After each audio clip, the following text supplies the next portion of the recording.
What's up everyone, welcome back to a new scenario. A while back I did a scenario about Goku being the Legendary Super Saiyan, and it's been long enough. I think this series deserves a remake, but this time we're doing something different. Instead of Goku being the Legendary Super Saiyan, he's gonna be like Super Broly instead. It feels more fitting for him too. So he's born with mutated power, and grows excessively from rage. How will this affect the story? Let's begin covering what if Goku was like Broly. Kakarot is born, and as a low-class warrior, he seems pretty weak, but his parents notice something weird about him. Occasionally his power level does fluctuate, like a lot. Thankfully with him being a low-class Saiyan, King Vegeta doesn't find out about this. No one does in fact. Bardock and Gine think it's just a fluke. Maybe the power level being scanned is wrong, but it would be pretty great if he actually did have that type of power. Just like normal, Kakarot is eventually sent to Earth. Not much changes about him right away, his power only flares up occasionally. Usually he seems like a normal low-class Saiyan. Grandpa Gohan finds Kakarot and notices these weird things too.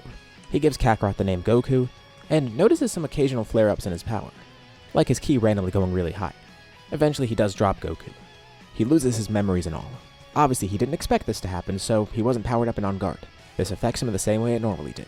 Goku eventually does recover, and Gohan can see that he is exceptionally powerful. It's almost scary. At some points during training, Goku shows a little bit of anger, but it's hard to bring it out. And when he does, his power skyrockets, but he is able to get it under control, thanks to Gohan being able to calm him down. But one day Earth is almost destroyed. Goku goes outside during a full moon and turns into a great ape. Gohan tries to calm him down, but he can't do anything. He's never seen this happen before. He desperately tries everything he can, but nothing is of use. Goku ends up killing him in the rampage. And then he starts shooting blasts from his mouth. The entire area is scorched. As a great ape, he's enraged, and he has the power boost too. He has the potential to destroy Earth, maybe even more than that. But thankfully amidst his rampage, Goku launches a blast at the moon, instantly destroying it, causing him to de-transform. Had he rampaged any longer, Earth would have been gone. Now we skip forward a bit and we kind of fast forward through things. Goku's had a pretty similar upbringing, and he isn't affected much.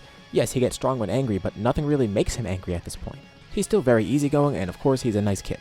He eventually meets Bulma and Orochi too. All his fights are easier, but nothing radically changes, besides things being faster. He and Bulma go on their journey and face even less threats. He meets the same people too. Oolong, Yamcha, Chi-Chi, the Pilaf gang, everybody. And the Pilaf gang can't really capture him either. Even though his strength only gets excessive when he's really mad, still he is really strong by default. And he ends up training under Roshi, especially because Roshi wants to see what he's capable of. And of course he meets Krillin eventually too. Roshi wonders if he can get that power under control. And Goku's training goes pretty well, and we get to the 21st World Tournament. Thankfully there's no full moon here because there's no moon. Otherwise everyone at the tournament would be dead pretty much instantly. The tournament's actually pretty peaceful, and the final fight is Goku versus Jackie Chun. And Goku ends up winning this. His increase in strength helps him be above Roshi even with his lack of skill. But this worries Roshi because he wanted to teach Goku a lesson here. Sure, it's great that he beat his master, but even though he's a good kid, this might also make him think he's infallible, and he might very well be infallible. He can't learn this crucial lesson if no one could defeat him. But like I said, he's still pure-hearted, he's still Goku. Roshi hopes this won't affect him too much. Only time will tell, and he'll have to try and teach Goku this lesson some other way. Maybe he'll actually have to tell him instead of showing him. When the Red Ribbon Army pops up, they're not really a big threat for Goku. Actually, they're barely a threat at all. Bora almost gets killed, and Goku almost gets angry from that. But thankfully Goku's able to stop it. Had Bora actually died there, Goku would have been enraged and his power would have skyrocketed, which would be really bad because no one could stop him at this point. This leads to Goku fighting the entire Red Ribbon Army, and this is a nice test of power for him. With Roshi's help he's been able to control his power more. Thankfully he hasn't really experienced any weird spikes in that power, but he knows they're there. But it's not like he really needs them anyways. Against the Red Ribbon Army, it's pretty easy for him. He destroys them with pretty much no effort. Like, the entire army. They all come at him, and they can't really do anything. Of course, this leaves his friends shocked, but they're not really too surprised by it. Destroying an entire army is crazy, but they also know Goku's strength is crazy. They've never seen it on display like this, though. They're lucky that he's good because look at that power, he's a killing machine. Had he not hit his head, everyone on Earth might be dead by now. Or at the very best, he would have taken over this planet. Nobody knows he's a Saiyan yet, though. The less they know, the better. Goku gains a reputation too. He won a world tournament that young, and then just defeated the entire Red Ribbon Army on his own. He's revered as the strongest person on the planet, essentially. His next step is going to Korin to train. And Korin is able to teach some things, but Goku breezes through a lot of the training, and he even gets to drink the ultra-refined water early on, getting a boost in power from that too. Although it's a bit terrifying for Korin to watch because, while Goku suffers the effects of the water, Korin can feel his power spike, and it's a little scary. But thankfully he doesn't lose control, so Korin decides to teach him how to use that power. Roshi's taught him some great things too, but Goku needs more work on that. That power is there, and they've never trained with it. They really need to tame it because in case it does get unleashed, Goku won't be able to control it. Plus, if Goku can tame it, it'll help him in every other aspect because he could use that power to its fullest. It won't be locked away by anger. So he continues that type of training under Korin. eventually going back to Master Roshi, and after some time another tournament rolls around, the 22nd World Tournament. This time the Crane School's there, so Goku's gonna have to face them. The finals match ends up being Goku versus Ten Shinhan. And Ten's a great warrior, but he can't really do anything against Goku here. Besides him being stronger by default, at this point, he has somewhat of a control on that power that's been locked away. He tries to utilize it during fights, and it's tough, but he brings out a little bit of it. It's not like he needs it though. He defeats Ten and wins the tournament pretty easily. Ten really needs to find a way to surpass him. He doesn't know why Goku's that strong, but maybe it's something he could attain if he puts his mind to it. Goku's already setting records. This is the second win he's gotten, in a row actually. He still can't be defeated. He's going to be hailed as world champion. Roshi is still a bit concerned because he's not facing any real challenge here. And you can tell Goku gets a bit cocky during fights because of that. It really does worry him. But then, the worst happens. Krillin is attacked by Tambourine and killed. The person to find him is Goku. For the first time in a while, he feels an immense, uncontrollable rage. The building he's in begins shaking. The entire arena begins shaking. Roshi could sense Goku's ki, and knows something bad's about to happen. Quickly, he and the others run over to Goku, and they see him standing there with Krillin's corpse. As they enter the room, Goku's aura flares up. It's so powerful that it destroys the entire building, knocking them all away. It almost looks like his hair is flashing golden for a second, and there are points where his aura turns golden too. But Goku's trying his best to keep it together. Thanks to his training, he doesn't completely lose control. Had it not been for that, he would have turned Super Saiyan right here and now. He would have been completely uncontrolled and everything would have been destroyed. But he somewhat controls his anger. His hair stands up and it stops flashing golden. He's somewhat lost control of himself, but not completely. For a second, Roshi could see the transformation, as Goku turns around and then launches away. Besides his hair standing up, his eyes are now yellow. His aura is green and golden. Goku is utilizing the power of Great Ape in his humanoid form. Even without the full moon being there, he's using that power now. Manifested from his immense rage. This is his wrathful form. As he flies into the air, he can see Tambourine escaping. Instantly he flies over to Tambourine and flies right through him, then turning back and destroying him with a ki blast. And he grabs the thing that Tambourine is holding. It's a list of the World Tournament contenders. And then Goku looks down and realizes he's flying. He thought he called Nimbus, but no, he instinctively started flying up here. It's not like he needs Nimbus right now, but if he did, in this state he couldn't use Nimbus. And Goku could sense someone else approaching, another one of King Piccolo's sons. Symbol flies over. Goku realizes there's more of them. Someone commanded them to do this. Thankfully he's somewhat coherent, which makes him realize that, otherwise he would have been rampaging mindlessly. He pretty quickly kills Symbol. And of course King Piccolo's not going to let this happen.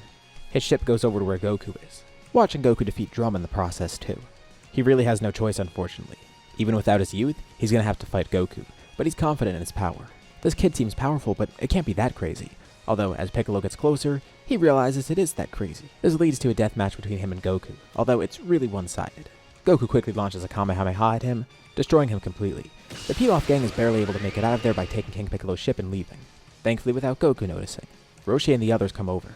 Ten arrives too at Chaozu. He doesn't know what's going on, but he sensed that power flare up, and recognized that it was Goku. They call out to him trying to get him to power down, and Goku lands on the ground nearby. He still is somewhat in control, but also is losing his grip. So he can understand what's going on, but not completely. Once more remembering that Krillin is dead, his power flares up again, and they see his hair briefly turn golden once more. But then his hair falls down. He collapses to the ground, unconscious. He wakes up a few hours later, and Roshi's glad that he's okay. He's never seen that form before. And Goku's holding on to something. It's a round stone. This is actually his 4-star Dragon Ball, but he doesn't realize it. Nobody knows what happened. Why is this Dragon Ball stone now? Roshi at least knows who attacked. It's probably King Piccolo who came back. And it looks like Goku easily killed him. Bulma has her radar and she can't find any of the Dragon Balls either. What they don't realize is that by killing Piccolo, Goku also killed Kami. There's no more Dragon Balls. Goku eventually finds this out because he goes to Korin, asking what happened to the Dragon Balls. And this just makes Goku feel worse. His power is dangerous, and he's responsible for this. Had he actually had a level head, he could have won there, and he wouldn't have gotten rid of the Dragon Balls in the process. He thinks he's the reason the Dragon Balls are gone. And because of that, he can't bring back Krillin. He's dead for good. Korin's not really sure what to do next, but he thinks it might be best for Goku to go up to the lookout. That's where Kami used to be. So Goku goes up there, and he meets Mr. Popo, the only person still on the lookout. He knows Goku didn't mean to do that, and in the process he did get rid of King Piccolo after all. Kami's gone, but Goku helped save everything else. And Popo wonders if there's a way to bring back Kami and the Dragon Balls. Obviously Goku wants to do this. Not only does he want Krillin back, but he feels bad that he killed Kami on accident. He needs to correct this in whatever way he can. Popo doesn't know much of Kami's origin, but maybe that's where they should start. Kami's told him a little bit of what happened when he got here, but Kami doesn't remember anything from his past life. What he does know is Kami actually has a ship somewhere. Possibly he's not from this planet. They find a ship and try and put the pieces together of what Kami's past was like. But they can't really do much from this. Goku still has some hope though. Maybe there is another set of Dragon Balls out there somewhere. Or at the very least, they could find out how to make the Dragon Balls like Kami did. That's why they're looking at his origin. The others end up helping too: Roshi, Bulma, Yamcha, even Ten. After seeing Goku's power, Ten has vowed to surpass him. He's inclined to help out because he wants to see more of what Goku's capable of. He's not fully on their side just yet, but he wants to stick around for a bit. But amidst this search, someone then speaks to them. Telepathically, actually. He introduces himself as King Kai. He's doing this for two reasons. One, he pretty quickly got news of Kami's death, so he started to observe Earth to see what happened. The second reason is because when he observed Earth, he felt Goku's immense power, and it could put the planet at risk. Possibly even more than that. So he's going to offer help here. And he does something rare, in order to preserve the safety of everything. He wants to help Goku tame his power, so it doesn't explode and destroy everything. And he'll also help them get to Namek, which they don't know about. He tells them that's the planet where Kami's from, at least where his former self is from. They'll learn more about his history soon, but for now, he wants to make an agreement with Goku. He'll help them find Namek if Goku comes to his planet to train. Assuming he can make it across Snake Way, that is. But Goku has to promise to come here and tame that power. That's the price for helping them get the Dragon Balls. And Goku accepts without hesitation. It's a win-win-win. He brings the Dragon Balls back, he gets to train more, and he gets to tame his power. Of course he's going to say yes to this. And even if he didn't get to train or get to tame his power, he still would have done this anyways. It helps him bring his friend back, and it lets him correct the mistakes he made. So, very early on, a trip to planet Namek is planned. The group is a bit worried though, because if Goku's power flares up while they're in space, they're really going to be screwed. That King Kai guy seems like he knows what he's doing though, and he seems trustworthy. And with Bulma's help, they can start working on a ship to Namek. They're going to use Kami's old ship, and she'll try to upgrade it to the best of her abilities. It might not be as fast as it could possibly be, but she thinks she could work with this, and now that King Kai gave her the coordinates of Namek, they'll be good to go. Bulma eventually finishes working on the ship to get them to Namek, and it's a very different crew this time. Of course Goku and Bulma are going, but Roshi decides to tag along too, and same for Ten. Just in case something happens with Goku, they're probably the best chance at stopping it even though they can't really do anything against him. Still, better to at least have something. Thankfully the trip goes pretty smoothly. They arrive on the planet a few days later, and begin the search for the Dragon Balls, which isn't too hard with their Dragon Ball radar. They're able to collect the Dragon Balls and eventually go to Guru for the last one. To make sure they're worthy, Guru decides to look into their minds, and he sees exactly what they're trying to wish for. There is one issue: Porunga can only revive one person at a time. But thankfully he also has 3 wishes, and they're only reviving 2 people. So there will be a separate wish for Kami and a separate wish for Krillin. With the 3rd wish, King Kai has a request too. But before they make the wish, Guru decides to look into Goku's heart and mind more. And he can feel a deep power within him. He's a pure-hearted kid, but at the same time, he's harboring something crazy inside of him. It's really unlike anything Guru has ever sensed before. The Dragon Balls are gathered, and they summon Porunga. 3 wishes are made. First, revive Krillin. Second, this is King Kai's request: wish to combine the 2 souls of Kami and Piccolo. King Kai isn't sure that it'll work, but it ends up working perfectly fine. Porunga says he has the power to do this, partially thanks to King Piccolo being so weak here, he never got his youth back. Plus, he's dead, and it's just his soul. Thankfully, King Yama actually held on to it, and he doesn't have his body, so it's not like Piccolo could do anything anyways. And I have a feeling Porunga might actually be strong enough to pull off something like this. It might be a bit of a stretch, but I still feel it's reasonable, especially with the circumstances around Piccolo. This combines the 2 of them back together, but with Kami being the dominant one. And the 3rd wish is to actually revive Kami. King Kai requested this because by doing so, Kami can be brought back without Piccolo being brought back too, and it finally assimilates the 2 back together. So it does make Kami stronger, but it's not like he's going to get his youth too. Still, his power increased dramatically. It's great that everything went so smoothly, because now they could just go back to Earth as is. The first thing Goku does is reunite with Krillin. He's glad to finally see him again. It has been kind of a while since they had to prepare the ship and everything, but still, better late than never. He's just glad Krillin's back. He also does get to meet Kami too, with Kami thanking him. It's not his fault because he didn't know anything about Kami in the first place. He wouldn't have known killing Piccolo would kill him, and he fixed it regardless, while also empowering Kami and stopping King Piccolo in the process. He didn't realize the Namekian dragon was that powerful. It kinda shows how weak he's gotten, but now with Piccolo's power, he could change that, despite his old age. He actually would train Goku here if he wanted to, but Goku already made a promise to go to King Kai, so pretty much immediately after all of this, he goes to King Kai. King Kai is unsure if he's gonna make it past Snake Way, but Goku makes it past there pretty easily. He could fly by this point, and the amount of power he has is more than enough. He doesn't get tired out. And for the first time, he meets King Kai face to face. King Kai's glad that everything went well and he finally made it here. Now the real training begins. He notices that Goku's not even really affected by the 10 times gravity right away. Like, he notices the gravity here is higher, but he can move surprisingly well right off the bat. They're gonna have to do some more intense training. He'll probably have to add some weights to Goku on top of the gravity here. But the reason he had Goku come here isn't mainly because of his power. He has more than enough of that. He wants to tame that rage within Goku, and also kind of fix his mindset. Remember, he still is kind of cocky here because of all those tournaments he's won. He feels infallible. Nothing can really affect him at this point, and King Kai needs to correct that before that becomes an issue. But fixing that rage thing is more important. Goku needs to learn how to fully tame that anger. Not just to prevent outbursts, but actually utilize that power to its fullest. It's something very valuable if he can actually control it. Oh yeah, he also makes sure to cut Goku's tail off too. A Great Ape Goku would be pretty terrifying at this point. Not that this really matters because he already has the Wrathful form. So losing his tail isn't a big deal because he already has that same power still. But removing the tail means they prevent any accidental transformations. Plus, King Kai hasn't actually seen Wrathful and doesn't know that it's just Great Ape's power. It's a happy accident. It turns out he made the right choice by doing that. Eventually, the 23rd World Tournament rolls around, with all the same contestants as normal, besides Piccolo being there. Goku meets Chi-Chi again and proposes. And it's a pretty normal tournament. The final match would definitely still be Ten versus Goku. And short side note here, Tao's likely dead, so Ten doesn't get a scar. If it shows up in the renders that I use for him in the video, that's because I'm lazy. And while Ten is stronger, Goku ends up winning the fight pretty easily. Even if he didn't train here, it probably wouldn't have been too hard, honestly. Goku gets married to Chi-Chi like normal, and eventually they have a kid. And during this time, Goku also does visit Kami and King Kai more. He never ended up training with Kami, but he actually gets to know him more. Kami wants to keep track of Goku's development, and he is in contact with King Kai too, even though he's not really training too much. And King Kai kind of freaks out when he hears Goku has a kid because Goku hasn't even fully controlled his power yet, and now he has a kid that might have that same power. He asks Goku if he's seen anything weird with Gohan, and no, not really, although he was born with a tail, and King Kai said they need to remove that immediately. He fears that Gohan might have even greater potential, especially because he's not fully Earthling. Wait, what? What does he mean by that? And King Kai's confused because Goku's confused. It's because Gohan's half Saiyan. This whole time, King Kai didn't realize that Goku didn't know he was a Saiyan. He thought he already knew that, and it never really came up in conversation, so King Kai's the one to reveal this to him. He learns more about the Saiyans, and he's kinda glad that they're not here. He sounds very different from all of them. As far as King Kai knows, there's probably only a few of them left, if any. He knows at least the Prince survived. But if any other Saiyans are still alive, they're probably not too big of a threat. And honestly, he doesn't think Vegeta would be a big threat to Goku either. He makes sure not to mention Frieza because he knows Goku will probably try and fight him right away. He's just really surprised Goku didn't even question the fact that he had a tail. This whole time he never acknowledged it as anything weird. Although it kinda makes sense, Earth has a bunch of furry people because they took drugs to become furries. And like, one of his close friends has 3 eyes. And another one of his friends is a pig that talks. And like, just look at his entire friend group, they're all weird. His best friend has no nose. Goku having a tail is honestly not that weird. And now that he puts it like that, yeah, that makes sense to King Kai. A few more years pass and we get to the reunion at Kame House, with Raditz of course arriving. Immediately going here because there's no Piccolo to stop by. He goes right to the highest power he detects, and of course it's Kakarot.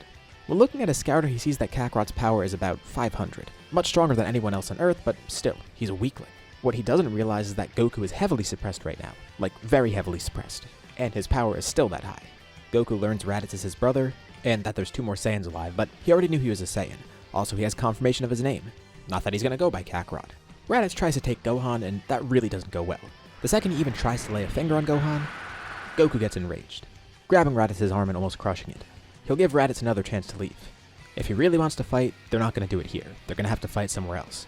And Raditz gets kind of freaked out by this because the power level on a scouter jumps. It goes from 500 to 5,000 really quickly, and then goes back down to about 1,500. This scouter's gotta be acting up. Maybe it's just detecting him. But why did it jump so high, and why is Kakarot's power level of 500 gone? This thing's a piece of junk. He turns it off for now. Fine, he'll fight Kakarot. He notices he has no tail, and even if Kakarot is as strong as him, he can't turn into a Great Ape. But weirdly enough, as he turns the scouter off, he looks over at Gohan. His power level is like 2. But for a brief moment, Raditz swears he can see it jump up to the 5 digits, but then it instantly goes to the single digits. Alright, maybe he is just imagining things. Or the scouter is really busted. The two fly over to an empty wasteland. Goku assumes a battle stance, and the first thing Raditz does is throw up an artificial moon. Something weird is going on with Kakarot's power, and just in case, he's going to be really safe here. So instantly he turns into a Great Ape and starts mocking his brother. He can't transform. He has no chance against this. Now the tables have turned. He'll give Kakarot one last chance. Kakarot could either die here, or join them. Goku then smirks. Some of that cockiness resurfaces. If Raditz is underestimating him, fine. He'll show him his true power. His hair then stands up, and Raditz's fur almost turns pale out of fear, because for a second he swears he can see Goku's hair turn golden. Same for his aura, but his hair stands up and his aura just turns green. His eyes turn yellow as well. Raditz charges a mouth beam and launches it at him, but Goku simply jumps right through it, punching Raditz right in the face. Raditz tries to swat him like a fly, but quicker than he could perceive, Goku moves around him and lands a kick right on his back, knocking Raditz over. Goku then grabs onto his tail. He wonders if Raditz is capable of the same thing. To even the fight a bit, and also to make sure he doesn't do anything rash, he rips Raditz's tail clean off. And Goku watches as he de-transforms. Goku also de-transforms too, but Raditz gets a brief glimpse at his power. What is that form he assumed? Is he the Super Saiyan of legend? Well, no, Goku says it's actually using the Great Ape's power. He doesn't know what a Super Saiyan is. But that doesn't make sense. How is he using a Great Ape's power and he's that much stronger than Raditz when he was also a Great Ape? Plus, his power was so low before. Goku says that's because he was suppressed.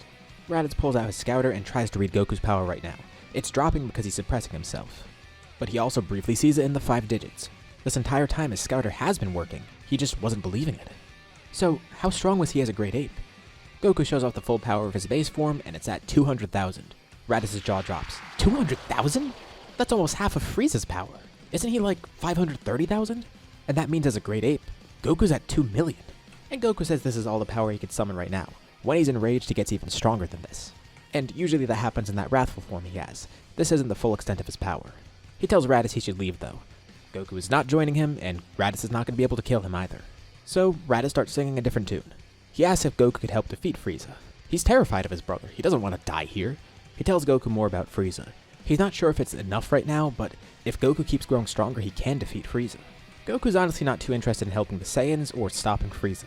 He's not some hero for hire, although he is interested in the prospect of a fight like that, if Frieza actually is as strong as Raditz says. And Raditz says Frieza is the strongest person around, also pure evil. And Goku is interested, but he's not going to have some random space emperor come here to Earth to put it at risk. If this guy takes over and sells planets, why bring him here? He'll fight him, but it'll have to be somewhere else. And honestly, he doesn't want to go out in space right now with Raditz. He can't trust him at the moment. How does he know he's not getting kidnapped? Especially after all of that. He just tried to kidnap his own nephew. They're going to have to convince him some other way. Raditz talks with Vegeta and Nappa over the scouter, and they're pretty intrigued. Why is Kakarot that strong, but not Raditz? Same for that kid, too. Nappa thinks that the kid might be strong because he's a hybrid Saiyan. But that doesn't explain Kakarot. He's just a regular low-class Saiyan. So Vegeta asks Raditz to let him speak. And Vegeta talks with Goku for the first time. They'll come to Earth, and they'll meet Kakarot. They could plan something. Even if he doesn't want to go to space just yet, he can meet up with them first and they'll prepare him for the best fight of his life. It's not their fault if they put Earth at risk by coming there, because then it'll be on Frieza's radar. Actually, it probably already is because Raditz went here. Thankfully, his scouter was off during the entire fight, so he never got to see Goku's full power. Except for that brief moment when Goku did power up to his fullest. Hopefully Frieza doesn't look at that section of the recordings. The Saiyans plan to use Goku here. Again, Goku doesn't trust them, and he's not just going to go out in space and kill someone for them. He's definitely up to fight Frieza if he really is that strong. But he's not a mercenary for hire that they could use. So they're doing their best to try and convince him. They're using him, but they need to make it seem like something else. Raditz stays here for the time being. Goku doesn't really like him too much yet. Raditz is also kind of scared of Goku. But he does want to see more of what his brother is capable of. Pulling off Great Ape in a humanoid form is amazing, and it would be cool if he gets that too. But more importantly, he wonders why Goku is so strong. This is strange. Their father was never like that, nor is he. Goku says he's always been like this. Ever since he was a kid, as long as he could remember at least, he's always had this crazy power locked away. Really, it only explodes when he's enraged. That's when things get really bad. Raditz really starts to wonder if he's the Super Saiyan of legend, or maybe something beyond that. Maybe he's some sort of mutated Saiyan, or a legendary Super Saiyan. He doesn't know, there's so many possibilities. He can't say for sure, but what Goku is right now definitely isn't a Super Saiyan. He's just really strong. While they wait for the other two Saiyans to arrive, Raditz kind of starts coaching him in a way, which is weird because he's way weaker than Goku. But he says Goku should be training in higher gravity by this point, and maybe that can help. Maybe Bulma could do something about that. Which leads to the creation of the gravity chamber too, a brand new place for them to train. Raditz joins along with him too, but of course he's not going to catch up to Goku. He really tries his best to have good behavior, and mainly to watch Goku so he can try and learn from it. Maybe he has that same potential locked away somewhere and doesn't realize it. It seems like a long shot, but it's at least worth checking out. What he doesn't know is it's exclusive to Goku. He has a unique mutation that neither of their parents had. Bardock and Guinea were normal low-class Saiyans. Sure, Bardock was pretty strong in his own right, but nothing like this, and that doesn't apply to Raditz either. A year passes, and Vegeta and Nappa arrive on Earth. Now they want to see for themselves. What is Kakarot truly capable of? Thankfully, the Saiyans don't antagonize Goku too much considering his power, but they detest a low-class warrior being that powerful. Something weird is going on here, particularly Nappa and Vegeta are feeling this. Keep in mind, none of them are good or on Goku's side. They're not attacking him because they plan to use him, but they welcome him to fight. They do want to test out his power to see if he's actually as strong as they thought. All Vegeta and Nappa know right now is what Raditz had told them, and they asked to see a display of his full power, so he does show off Wrathful, and they see he truly is that powerful. They weren't misreading the situation, and Raditz wasn't embellishing anything. This low-class Saiyan somehow is that powerful. Now they have to try and convince him to be on their side and fight Frieza, which will be a bit tough, but there are some things working in their favor. For one, Goku is still a bit cockier than normal. He's a good, pure-hearted guy, but he's also ready for any challenge because he feels he's unstoppable. Plus, he hasn't really had a great challenge in a while, so he's up for a fight like this. Roshi, Korin, King Kai, and even Kami to an extent have all tried to correct this part of him. And sure, he's developed a bit, but this has been a problem throughout Goku's whole life here. He's grown up only knowing victory. Again, this isn't to imply he's a bad-natured person at all. He just basically feels unstoppable. But mostly he's always looking for a challenge because it's so hard to find a challenge like that. He thought fighting Raditz would maybe be interesting, but no. Even when Raditz became a great ape, that wasn't a challenge at all. And Vegeta wonders if Kakarot can actually do this. He probably can. This level of power is unheard of, and it's so weird that it's coming from a low-class Saiyan. So they have to try and start convincing Goku. They tell him all about Frieza. And they also make up some lies and say he's going to attack Earth eventually because now that they've come here, it's on his radar. That part may actually be true, but they don't really have any way to know. They're kind of just making stuff up right now. So that'll entice him to fight earlier on because it'll be better than having him come to Earth. Although it makes Goku wonder, well, if he's going to come here anyways, why not wait for him to come here? Like, what if they leave and he shows up on Earth? Wouldn't that be even worse for him? So Vegeta and Nappa make up something. Well, if Frieza comes to Earth, first it's going to be his army that comes here, and they're going to have to fight a bunch of people at once. And even with his great power, it's going to be hundreds of people at once that he's going to have to fight. Probably spread out across the entire planet. It might put his friends and family at risk without him knowing it. If they attack now, they'll know that they're fighting Frieza and just Frieza. Plus, if Kakarot agrees to this, Vegeta says they'll fight the rest of the soldiers themselves. Kakarot could just have a 1v1 with Frieza, with nothing held back. He could have the greatest fight of his life. They're trying to appeal more to his selfish side, as well as the fact that he's still a battle-loving Saiyan. Goku obviously thinks it's a bit dangerous, and he has known Raditz for about a year now, but still, it's not like he could fully trust this group. He doesn't even fully trust Raditz either. It takes a lot of convincing, and a lot of lying as well. And from what Goku's hearing, this sounds like a good idea. First of all, what they're saying about Frieza coming to Earth might be correct. And if Frieza really is that strong, he doesn't want his friends being put at risk because of that. When Goku's discussing with the rest of his friends, Krillin does worry that he's going to be stuck out there. But Goku thinks he'll be fine. He could find his way back to Earth, especially with help from King Kai, and the other Saiyans don't know about that. He knows they're kind of embellishing things a bit. For all he knows, maybe he's being led into a trap. But the thought of that really excites him. For once, he might actually have a challenge that he could face. At the very least, he knows they're telling the truth about Frieza because even King Kai confirmed it. Frieza really is that strong. And he makes sure to run this by King Kai as well. King Kai can't say for certain if what they're saying is true, especially the part about Frieza maybe coming to Earth. But now that Goku mentions that, King Kai thinks it is a possibility. So maybe it would be better if he stopped Frieza outright. But he does warn Goku. Despite his great power, Frieza is really strong. Personally, he thinks Goku should prepare and just not go out and fight Frieza right now. There is actually the risk of Frieza coming to Earth, but going out to space to fight him? That's even riskier because they don't know what to expect out there. For all they know, the Saiyans might just kidnap Goku and keep him out in space. But again, Goku's not really too concerned. If Frieza's the biggest threat, that's all he really needs to worry about. He's confident he can make it back. He'll defeat them easily, take a ship, and he'll rely on King Kai for help. King Kai kinda hates that he's being treated like Google Maps here, but he could also tell at this point that he can't stop Goku. He really wants to do this. That cocky part of his nature is coming to light. Goku isn't stupid. He realizes what they're trying to do here. He knows that, to some extent, they're trying to use him. But he could use that to his advantage too. He could have some fun in fighting Frieza. And if things go bad, he thinks he can handle himself. He says goodbye to all his friends. He'll be back soon. And just in case, he even brings Senzu beans with him. Just for himself, not the other Saiyans. So he departs with them. Vegeta says he'll set up a meeting with Frieza somewhere. At the very least, they could try and find out where he's going to be, and then just intercept. Vegeta views Kakarot as their ultimate weapon. He still has no clue what's going on with him, but he assumes he's some sort of mutant Saiyan of some kind. That wrathful form that he uses? Vegeta can't tell for sure, but it appears to be the power of a great ape.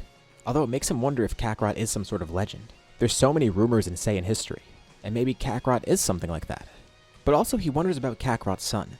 Before leaving, Goku of course said goodbye to his family as well. And the other Saiyans briefly saw Gohan. Goku promised Gohan he'll be back soon. Vegeta and Nappa wonder if Gohan has that same type of strength. Or maybe if it's even greater. He is a hybrid Saiyan after all, they've never really seen anything like that before. Who knows what he's capable of? More importantly, who knows what Goku's capable of? Once they figure out where Kakarot's power comes from, they're definitely going to come back here and see what Gohan's capable of. The Saiyans think Goku should take his old space pod, they'll even fix it up if they could find it. He didn't even realize that was here, but instead they just take Kami's ship. This way they could travel faster and train some more. Those attack balls are slower and they can't train together. Plus, by doing this, Goku knows how to fly the ship back if he needs to. Goku packs up their ships in capsules, because he's probably going to end up leaving them on their own at some point. He'll at least make sure they have their ships with them. Along the way, Vegeta, Nappa, and Raditz discuss more.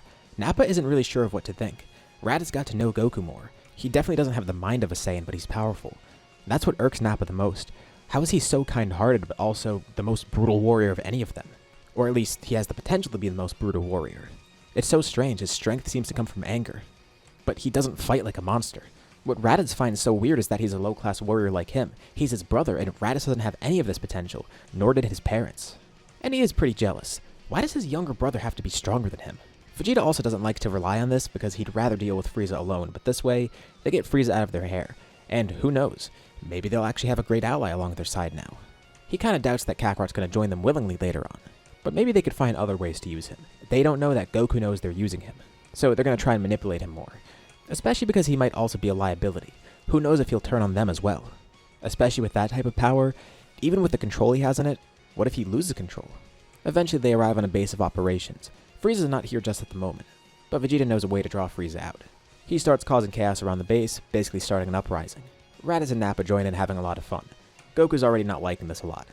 At some points, some soldiers try to attack him, and he just non-lethally deals with them. He's not here for an uprising, he was just here to fight Frieza. But this uprising is meant to bring Frieza out, and up close Goku gets to see the cruelty of the Saiyans around him. Even after that time on Earth, it doesn't feel like Raditz has changed much, which he didn't really expect in the first place. Frieza shows up on the planet. He's already been told who's here causing chaos, and he heard there's an extra Saiyan alongside them. He doesn't fight with Vegeta, Nappa, or Raditz. They direct Frieza to Goku. They say he started all of this. Sure, they're on his side and they brought him here, but they want to make sure Frieza's aggression is targeted towards Kakarot, so he fights him one-on-one. Frieza can instantly recognize that hairstyle too. He looks like that Saiyan that stood up against him all those years ago.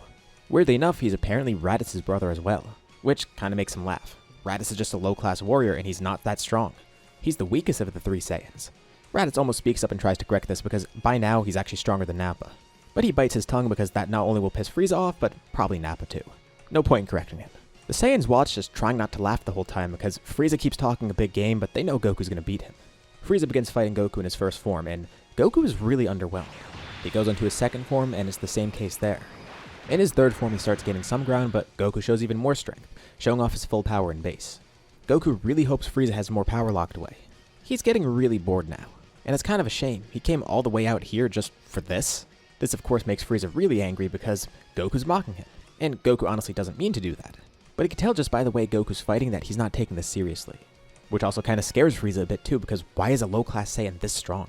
A thought passes his mind, he might be the Super Saiyan of legend, but that doesn't seem to be the case. This appears to be his full strength, and as far as he knows, Saiyans can't transform into anything besides great apes. And this Saiyan doesn't even have a tail. Frieza's confident that in his final form he could win this. Once he goes into his final form, he actually is a challenge for Goku. In his final form, at 50%, his power is 60 million. At first, Goku's actually struggling a bit, which he likes. It's been so long since he's faced this. He's never had a challenge like this, not in a while at least. So he doesn't even transform, he fights like this for a bit. He gives himself a handicap just to have some sort of fun here. He loves fighting, but he's lost so much of the thrill of it because he always has to hold back so much.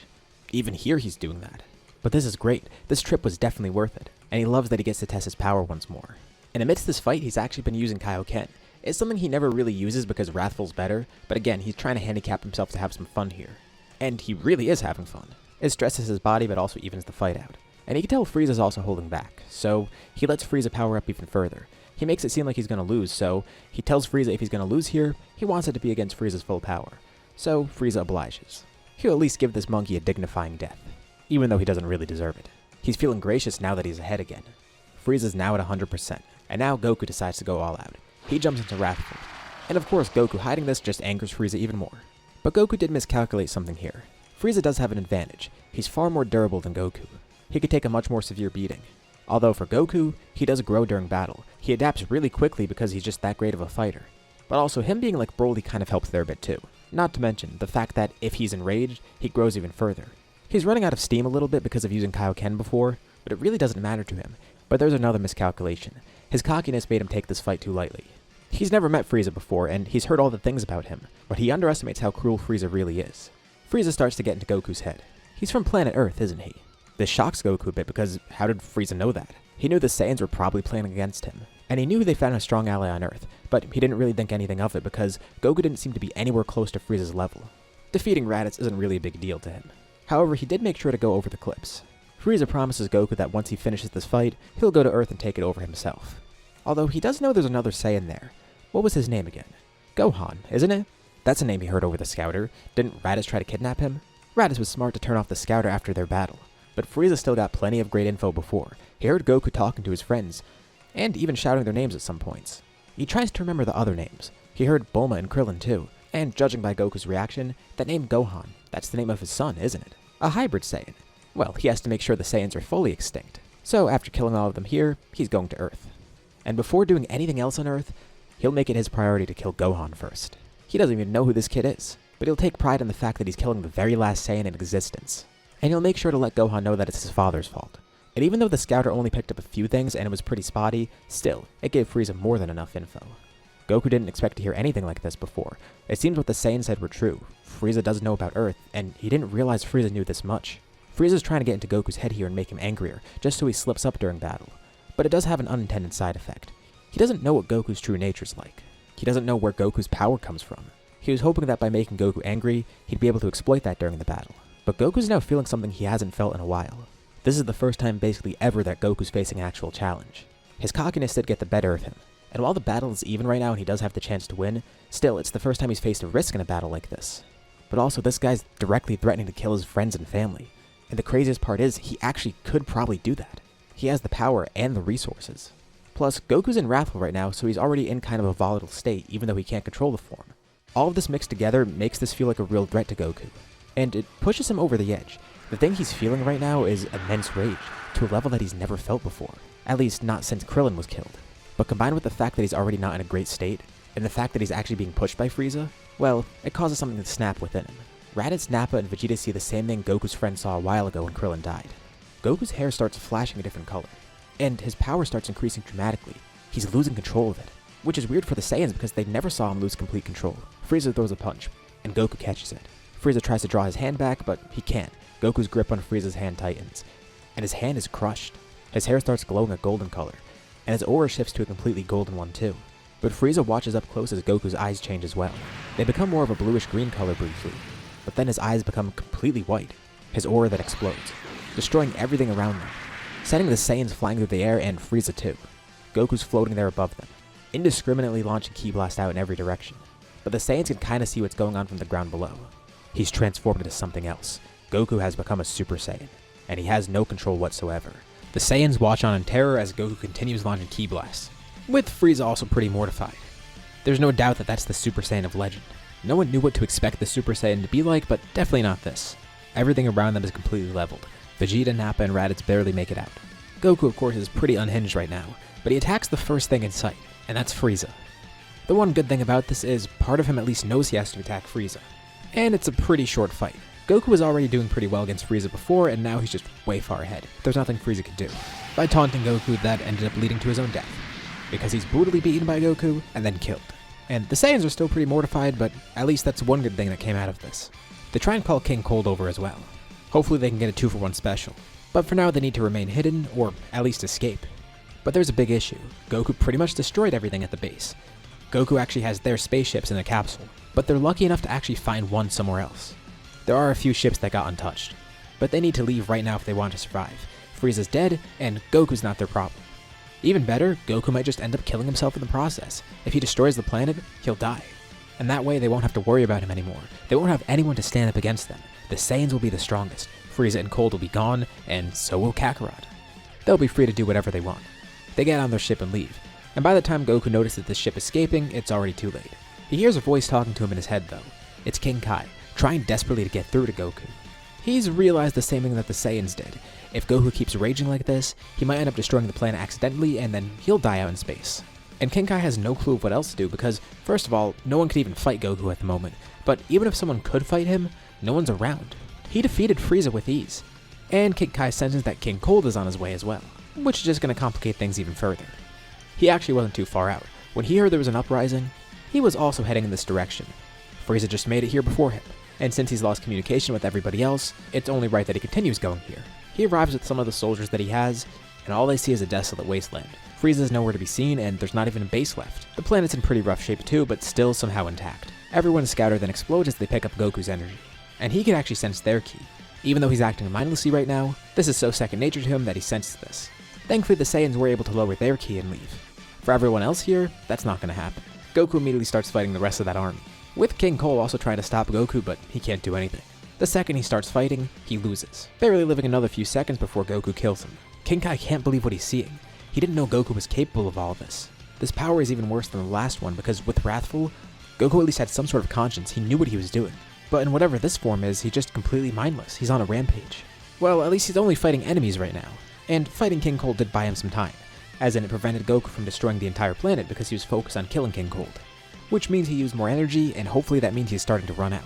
King Kai tries everything he can, but there's not really much he can do. It seems like this is it for Goku. He's gonna destroy everything out here, and he's gonna die. In one last desperate attempt, he yells out to Goku again. And this time, through the rage, Goku actually hears King Kai's voice. And briefly, he starts to gain some sort of sense of self. He stops rampaging. The thing that set him off wasn't even that severe, and he realizes that he killed the threat. King Kai reminds him, if Frieza actually was a threat, he would have stopped him regardless. And he already did stop him. There's nothing to worry about anymore. Just his own safety. Goku's eyes begin turning to normal. He looks like a regular Super Saiyan. Not that anyone would know what that looks like. But while he does control the form, his aura then explosively flares up, with King Kai scared that Goku's gonna go right back to how he was. And the amount of ki he lets off is insane. It's even higher than before. But after this, Goku just completely powers down. It's almost like his body instinctively powered up just to tire him out, so he wouldn't transform into this again. Because he's back to base and seemingly back to normal. Although he kind of forgets what just happened. He sees no one's around and the whole planet's destroyed. And he thought he heard King Kai's voice and King Kai starts talking to him again. That was him. King Kai assures him that everything's fine, especially because he assumes Goku's pretty volatile right now. But what was that power he displayed? Goku honestly doesn't know either. The last thing he remembers is Frieza said something to piss him off, and he can't really remember exactly what it was, but it was enough to send him into this. Which is weird because he thought he was already controlling his anger. But King Kai says he unlocked something completely different. It's not his wrathful form, although that seems to be part of it. Goku was already in a volatile state when he transformed, and Frieza just pushed him over the edge. Normally this wouldn't make him turn Super Saiyan, especially this type of Super Saiyan. Whatever that was pretty scary to King Kai, and Goku barely has any recollection of anything. Apparently in the process, he didn't just kill Frieza, he killed King Cold, Frieza's father, which kind of bums him out because he was hoping for a better fight. He finally showed off everything against Frieza and was having fun, but Frieza kind of ruined it. Goku probably would have won that battle anyways, but for once in a while he was actually challenged. Although he wonders what happened with the Saiyans. Did they die in the process? And King Kai's actually not sure, but it looks like they might have escaped. By the time he was tuned into everything, they were already gone. Which is weird because Goku knows that he has their ships on him, as well as his own ship. Thankfully, it's still intact in the capsule. He also takes a Senzu for himself because he's pretty worn out. And healing from this gives him a boost in power as well, besides just completely restoring him. Well, he's not particularly close with the Saiyans, but he kinda hopes that he didn't kill them on accident. As for Frieza, King Cold, and his army, all he's really bummed about is the fact that he didn't get to enjoy the battle. Thankfully, no one innocent got caught in the collateral damage. He throws down his capsule, gets on a ship, and heads back to Earth. Still kind of taken aback by the power he just showcased. The Saiyans are also on their way to Earth too. They assume that Goku's dead. There's no way he's going to be able to control that power. And he'll just end up killing himself in the process by destroying the planet, which makes them happy. That's one less thing to worry about. He'll probably even kill King Cold as well. This is the perfect scenario for them. They initially wanted to use Goku to just kill Frieza and then they could do whatever they wanted. But there's also the fact that he would have been a threat later on. This way, it kills two birds with one stone. Or rather, three birds with one stone because King Cold as well. Frieza and Cold are dead, and so is the only other person that could threaten them. Kakarot, that Super Saiyan. Plus, it gave them some insight into what a Super Saiyan is, assuming that's what they were seeing. They don't know if that's something exclusive to Kakarot because, again, he's already weird to begin with. But at least they now know Saiyans have the potential to transform. Maybe they could find something for themselves. They're gonna go to Earth and make that planet their own. They'll take it without opposition. It does seem like a good place they could live on. And since the Saiyans don't really know what to do next anyways, the best thing they could do for now is find a home base. And they'll be able to take over it if they need to. But by the time they arrive on Earth, someone's there to greet them. It's Goku. His ship was actually faster than theirs. By the time they get there, he's actually been there a day already. Well, there goes their plans. First of all, because they're probably going to be kicked off this planet. Second of all, he probably wants them dead. And Goku's honestly pretty chill about everything. He tells them it was kind of a dick move that they left him on that planet, but he assumed they were just terrified. Yeah, they were scared. And that was part of the reason, but really, they just want Goku to die. And Goku says it's a good thing they knew to come here, and that they were able to get a ship to leave. It seems like they wanted to meet up with him again. Yeah, that's why they came here, definitely. It's a good thing Kakarot's kind-hearted. If he was any regular Saiyan, they would be dead already. Actually, probably long ago. But they are curious. They thought he would have died, so what happened? Well, he explains what happened, and he doesn't really have much of an explanation. It seems like he can't control that power, which is good for them at least, but it doesn't really change much because they're already weaker than him regardless. And they won't be able to learn anything more about the form. But they can make the best of the situation. Maybe they can actually stay on Earth. They can grow stronger this way, and they could study Kakarot. But on the flip side, Goku also wants to keep them at arm's length to make sure they don't do anything stupid. So it's probably mutually beneficial to keep everyone together. And even though that fight wasn't what he expected, still, he ended up fighting Frieza, which is what he wanted. He got to fight someone strong that could actually challenge him, even if it turned out pretty bad in the end. Now he's kind of concerned about his power though. He doesn't really know where to go from here. When he lost control with Wrathful before, he was able to briefly gain it back. This was the first time he did it, and that's when Krillin died. It's weird, he would have expected a more severe reaction to that, but it's also good he didn't have that same reaction because if he went Super Saiyan there and went on a rampage, everyone would be dead. There would be no Earth. At least now he knows, and when it happened, it was somewhere where it could have happened. There was no worry of him killing innocent bystanders on accident. In the end, going to Frieza was really beneficial because now he knows this side of himself. But it's scary because first of all, it's so powerful, and second of all, it's uncontrollable. It was only a stroke of luck that he was able to control it in the first place. And he feels maybe he could transform into it again, but he's also worried that if he does, he'll go on a rampage again. It seems the reason he transformed here is because, with Wrathful, he was already utilizing that anger for power, and Frieza just ended up pushing it over the edge. Again, he's just really glad this didn't happen while he was a kid. Some time passes, and the Saiyans get acclimated to Earth because they kind of have to be complacent here. They spend a lot of time around Goku because they want to see what he's capable of, and they try and get him to use that power again. But he's pretty apprehensive, as you'd probably expect. He has no clue of what will happen afterwards if he transforms, but he is still working on himself. Of course, he's Goku, he's going to train regardless, but he's also working on his mental state to see if maybe there's still some sort of flaw there that he could fix, and that's why he went on a rampage. He's known for a long while now that he's prone to rage, and when that happens, he gets a lot of power from it too. Maybe this is the full manifestation of that. Wrathful was basically an omen of what's to come. Or maybe the two are completely unrelated. That golden-haired form that everyone else is calling Super Saiyan, he has no clue of what it is or if it's related to Wrathful at all. Either way though, he needs to figure out the source of it because if he does, that's how he can control it. He can make it his own, and he won't have to worry about it anymore. At some point, another fighter appears. Someone shows up at Goku's house. He introduces himself as Trunks and pulls Goku aside. Thankfully, no one else is here to hear this. He explains he's a time traveler, and he also explains why he's here. Telling Goku about the androids and also the heart virus, giving Goku his medicine. And even though Goku's the only one around here, he actually remembers everything this time. He tries to test Goku's power and transforms into a Super Saiyan, with Goku going to Wrathful to fight him. And Goku is still way above him, and he's not even using his full power, which confuses Goku. Trunks knows his full power? Well, he's heard about it from Vegeta. Apparently before he died, he did get some sort of control over Super Saiyan. Plus, the others found out they can go Super Saiyan as well. At least, Vegeta found it out first. Before he died, he was able to transform into it. So, that proves to them it's not exclusive to Goku, especially because Trunks is living proof of that. He has the form himself. It's attainable for anyone.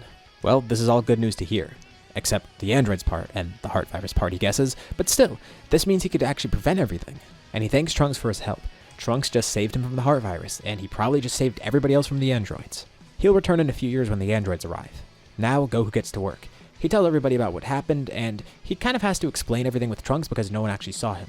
They don't even really believe him at first, but he has some sort of proof, and he also tells the other Saiyans it means they could transform into Super Saiyan as well. This guy turned into one, and Goku knows why he didn't want them to know who he was because they would have found out he was Vegeta's son, and maybe he wouldn't have been born if that was the case. So over the next few years, everyone begins training in preparation for the androids, with Goku focusing on training the other Saiyans because they want to work with him and get Super Saiyan for themselves. If that really is attainable, of course, they're going to want to go for that. We reach the end of this time skip, and just as Trunks said, two androids appear in a city one day. It's androids 19 and 20. But by now, Goku feels that he's prepared, and so is everybody else. They'll fight off these androids and win here. Although, there is one thing Goku kind of forgot. He didn't take the heart virus medicine immediately when he saw the signs of it. Of course, it's not a preventative medicine. He had to wait until he actually had the symptoms for it, and they did appear pretty much around the same time, which is exactly when he's about to fight androids 19 and 20. It probably would have been a much easier battle if he was involved, but the Saiyans are pretty happy because this means they get to step up and fight. Although there's only two androids, so they have to decide who's fighting who. Of course, they're only going to be fighting 1v1. But simultaneously, Vegeta, Nappa, and Raditz all turn Super Saiyan. They're ready for their battle. Thankfully, the androids don't have data on Super Saiyan yet, but they are more powerful because of all the data they have on Goku. And, of course, all the differences between this timeline and Trunks's. Vegeta goes in to fight Android 20, with Nappa and Raditz each trying to fight Android 19 at the same time, but they decide to do rock, paper, scissors. That always works out. Nappa wins and he gets to fight Android 19 on his own, while Raditz has to watch from the sidelines, a little bit ticked off by this. Nappa is able to defeat Android 19, and Vegeta is actually above Android 20, but he's able to escape, in an effort to try and activate Android 17 and 18. And you know, the group's not really too concerned right now. These are the androids they had to fight. They just have to find that one coward that ran away, and then they'll be all set. But eventually Trunks comes back, and a few things are revealed. First of all, Vegeta realizes who Trunks is. that's his son from the future. They never actually saw Trunks before, they just heard about him from Goku. And it is true that he's a Super Saiyan, they get to see that up close. But also, Trunks confirms that those aren't the same androids from his timeline. So there's probably more androids, it's not just those two. And for all they know, that one who escaped might be the one who activates the other ones. He might even be the one who created the androids. After getting over the shock that Trunks is Vegeta's son, they continue looking for the other android. Nappa and Raditz promise they'll level everything to find the lab, and next time they find him, Raditz is going to be the one to fight since he didn't get to fight this time. And Trunks wants them to stop because that's not really a good idea. Since this is another android, they really need to figure out what else is going on here, because things have clearly changed from his timeline, and leveling everything in the process isn't really going to help. They're dead serious about this too, and that gets Trunks to realize that these Saiyans aren't really too far developed. They haven't really assimilated with Earth too much. Apparently, Vegeta was kind of like that too before he died, and Trunks gets to see that up close too. And the Saiyans then realize that if there are other androids, they want them to be activated. That'll be a lot more fun. Great, Trunks has the absolute worst crew to work with. The Saiyans have adjusted to Earth somewhat, as in they're kind of on the side of Goku and everybody else, but they're not quite where Vegeta was at this point in the story, which wasn't really too far. He never really worked with everybody, he was just working in his own interests, and sometimes those aligned with the rest of the group. And especially because they mostly hang out with each other, the way they act hasn't changed too much. Vegeta's actually developed most, if anything, because he's been around Bulma a lot. Goku kinda gets along with Raditz, but Raditz really keeps to himself. So that's another part of it. The only influences on each other are themselves. Hence why they're still acting pretty much like their old selves. Marginally better, but still pretty similar. They aren't able to find Dr. Gero in time, and he activates Android 17 and 18, with Android 16 also being activated. They eventually do find the lab, but they see that the androids are here, and Gero's dead. This seems a lot more fun for the Saiyans because now there's 3 androids. That's perfect. One for each of them to fight. But these androids are much stronger than Dr. Gero and Android 19. 17 and 18 are the ones from Trunks' timeline, he could tell. But they're acting a bit different and they do seem a bit stronger. And he has no clue about Android 16. He doesn't even try to fight here. Vegeta tries to fight 18 and Raditz tries to fight 17, with Nappa attempting to fight 16. But the other two are defeated really quickly, and before Nappa even fights Android 16, he then jumps in to fight one of the other androids, and he's defeated really quickly too. Basically, the androids dogwalk everyone.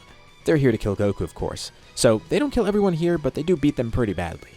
And being left embarrassed by the androids, the group now needs to figure out what to do against the androids to actually defeat them. Not too long later, we go over to Goku's house. He's still recovering from the heart virus, and given the stress he's put on his body over the past 3 years, plus beforehand, it compounded the problems of the heart virus, which just made it a bit worse. Thankfully, they still got it in time, and even though he's suffering right now, he's gonna make it through. Of course, his family's there around them, including Gohan. Goku has actually been training Gohan over the past 3 years. He was worried that Gohan might have similar issues to him, and Gohan didn't really get proper training beforehand, so Goku really wanted to get ahead of that. Especially since he might have the same sort of problems with his anger. Even though Goku has control over Super Saiyan by now, there is another issue with it. He doesn't know what the full power of it is because he never really uses it at that level. The first time he transformed, he remembered at the end of the transformation, there was a point when he drew out a lot more power than he realized he had, and that's what wore him out. It's what got him to de-transform in the first place. So he thinks there's some sort of deeper power within it. Not necessarily a stage above Super Saiyan, but rather a state of it that fully manifests the power of the form, a full-powered version. And over those 3 years he did test this. There was one point in which he transformed. He never did it again, basically out of fear that he might just go berserk. He needs a better environment to practice in, and mainly, someone who could stop him. But he drew out the full power of Super Saiyan. He bulked up considerably, and his aura changed to a greenish color, same for his hair. And that's what really got him freaked out, because he doesn't remember what happened after that. The only reason he survived this is because he exhausted himself beforehand just to draw out that full power. And pretty much immediately after manifesting that full power, he used the last of his energy and had no more to work with. So he just went unconscious. And that's why he started working on it with Gohan.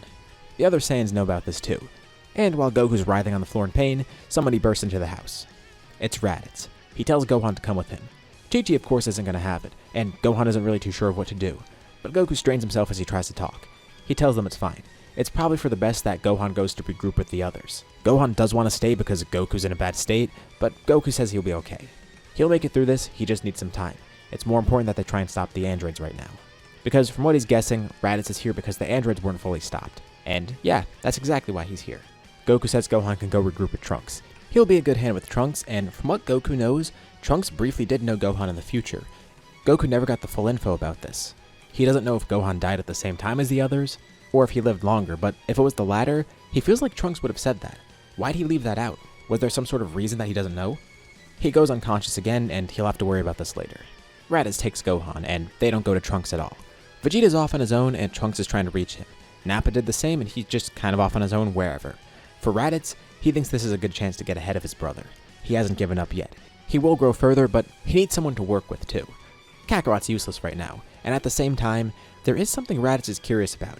He's never seen Gohan's power, at least to its fullest, and he really wants to whip Gohan into shape. He's always wondered what a hybrid Saiyan would be capable of, especially one who's the son of Kakarot, who apparently is a mutant or something.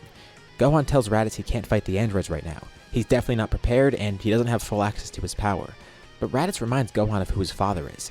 He's sure Gohan has that power deep in there somewhere. They'll just have to find some way to draw it out, and he knows the best way to do that: anger. Raditz goes Super Saiyan and immediately attacks Gohan. He's serious too. He doesn't hold back, and there's no warning. Gohan can't contend at all, and he thinks Raditz is trying to kill him.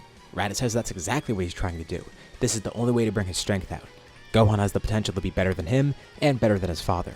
But he's wasting the gift he has, the same thing Raditz wishes he had for himself. So either he draws out that power here, or he dies in the process. Because if he can't utilize that power, he shouldn't live. But there's more to it too. As part of the low-class lineage, he could prove they're better than the others. Raditz doesn't fully mean what he's saying, there is some truth to what he feels, but mainly he's trying to get Gohan to unlock this power, just because he's curious. But also, he's sort of accepted the fact that he doesn't have this power, and he at least wants to make sure Gohan can use it for himself. It really would be a waste if he can't. Gohan doesn't care about one-upping the other Saiyans or proving he's better, but Raditz is threatening to kill him, and he seems pretty serious about it. And Raditz reminds Gohan, he can kill Gohan here, and then maybe Goku will die next too. If Gohan can't draw out his power, he's useless. He can't do anything to help them, and it will be Gohan's fault that everyone dies.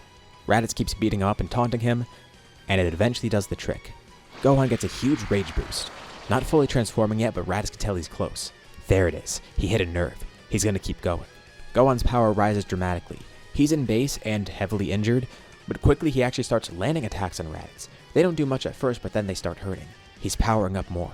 He's so close to harnessing that power even further. Far away on the lookout, Kami is watching everything. He contemplates fighting for himself too. He has trained in the past few years, and he's even gathered the Dragon Balls just now in preparation for the androids. But he senses something weird. The android shouldn't have any ki, but he feels another monster pop up, and it's someone with an actual ki signature. A really ominous one too. It feels like a mix of everybody else. Nobody else could fight at the moment, and Kami has been thinking about this a lot. Is it taboo to use the Dragon Balls for himself? First of all, the group might need them later, but should he really be using the power like that? As he debates with himself, he contemplates one thing. Apparently, he did die in the future somehow because they had no Dragon Balls. That must mean in the future he probably did try to fight. How else would the androids get to him? If that's the case, that means him fighting here is useless. So he asks Trunks quickly, communicating telepathically. And Trunks says Kami was killed in the future, but he was never sure how. From what he heard, Kami never fought. He died pretty much around the same time as everybody else. He would have known if Kami fought with the androids because Gohan would have said something to Bulma. Maybe the androids found the lookout and he couldn't stop them from getting up there, or maybe he went to the surface. Trunks never knew exactly what happened, just that the Dragon Balls were gone. Which tells Kami he never fought in the future. And that means him fighting was never tried before, they never even considered that. Maybe there is a chance he could help. Maybe it won't be a useless endeavor. Kami summons Shenron on the lookout. This is the best choice for him. Obviously the monster he sent was Cell. He's been absorbing everyone around him, and he's been left alone a bit longer because of how things have changed so far. But amidst the chaos he's causing, a new fighter appears. It's someone who he actually has data on. The Red Ribbon army was decimated before. Somehow Gero was able to make it through. But long after that, another person tried to take over the world. It was King Piccolo. Intrigued by Goku's power, he began gathering data sooner. This is how he got some data from King Piccolo. Despite how short his return was, it still gave Gero just enough. But he's been gone for so long, although Cell's seeing him right now in front of him. This is King Piccolo, someone who's part of his DNA. The new fighter says Cell is sort of right. He's not necessarily King Piccolo, but that is part of him. He was a powerful warrior before, but to be fully proficient with his power, he needs to be in his prime. This is Kami. He wished for his youth. He knows that's what King Piccolo was planning, and decided maybe that would work for himself. The two begin fighting. Cell is definitely much stronger thanks to Goku's DNA, although he can't really harness that great potential just yet. But still, just as a baseline, it does give him a boost in power. As for Kami, he is really strong, but he is marginally weaker than where Piccolo was supposed to be because Piccolo had extra years of training and battle experience against strong warriors. Kami was training, and he still is Kami after all, plus he has all of the power of King Piccolo, but he's a slightly weaker warrior than the fused Piccolo in the actual story. So it might seem like this is completely in Cell's favor, but you also have to remember, Cell doesn't have King Cold or Frieza's DNA. The best thing about him is Goku's DNA and all the data he got from Goku. Thankfully, it is relatively old and outdated. Although he does act more Saiyan-like here because most of his DNA is Saiyans. So Kami vs. Cell is a close fight, especially with Cell having a little bit more time to absorb more people. It's not like Piccolo's first encounter with Cell. But again, since some time has passed, there is another change here. As the two are fighting, 3 more people show up. It's the androids.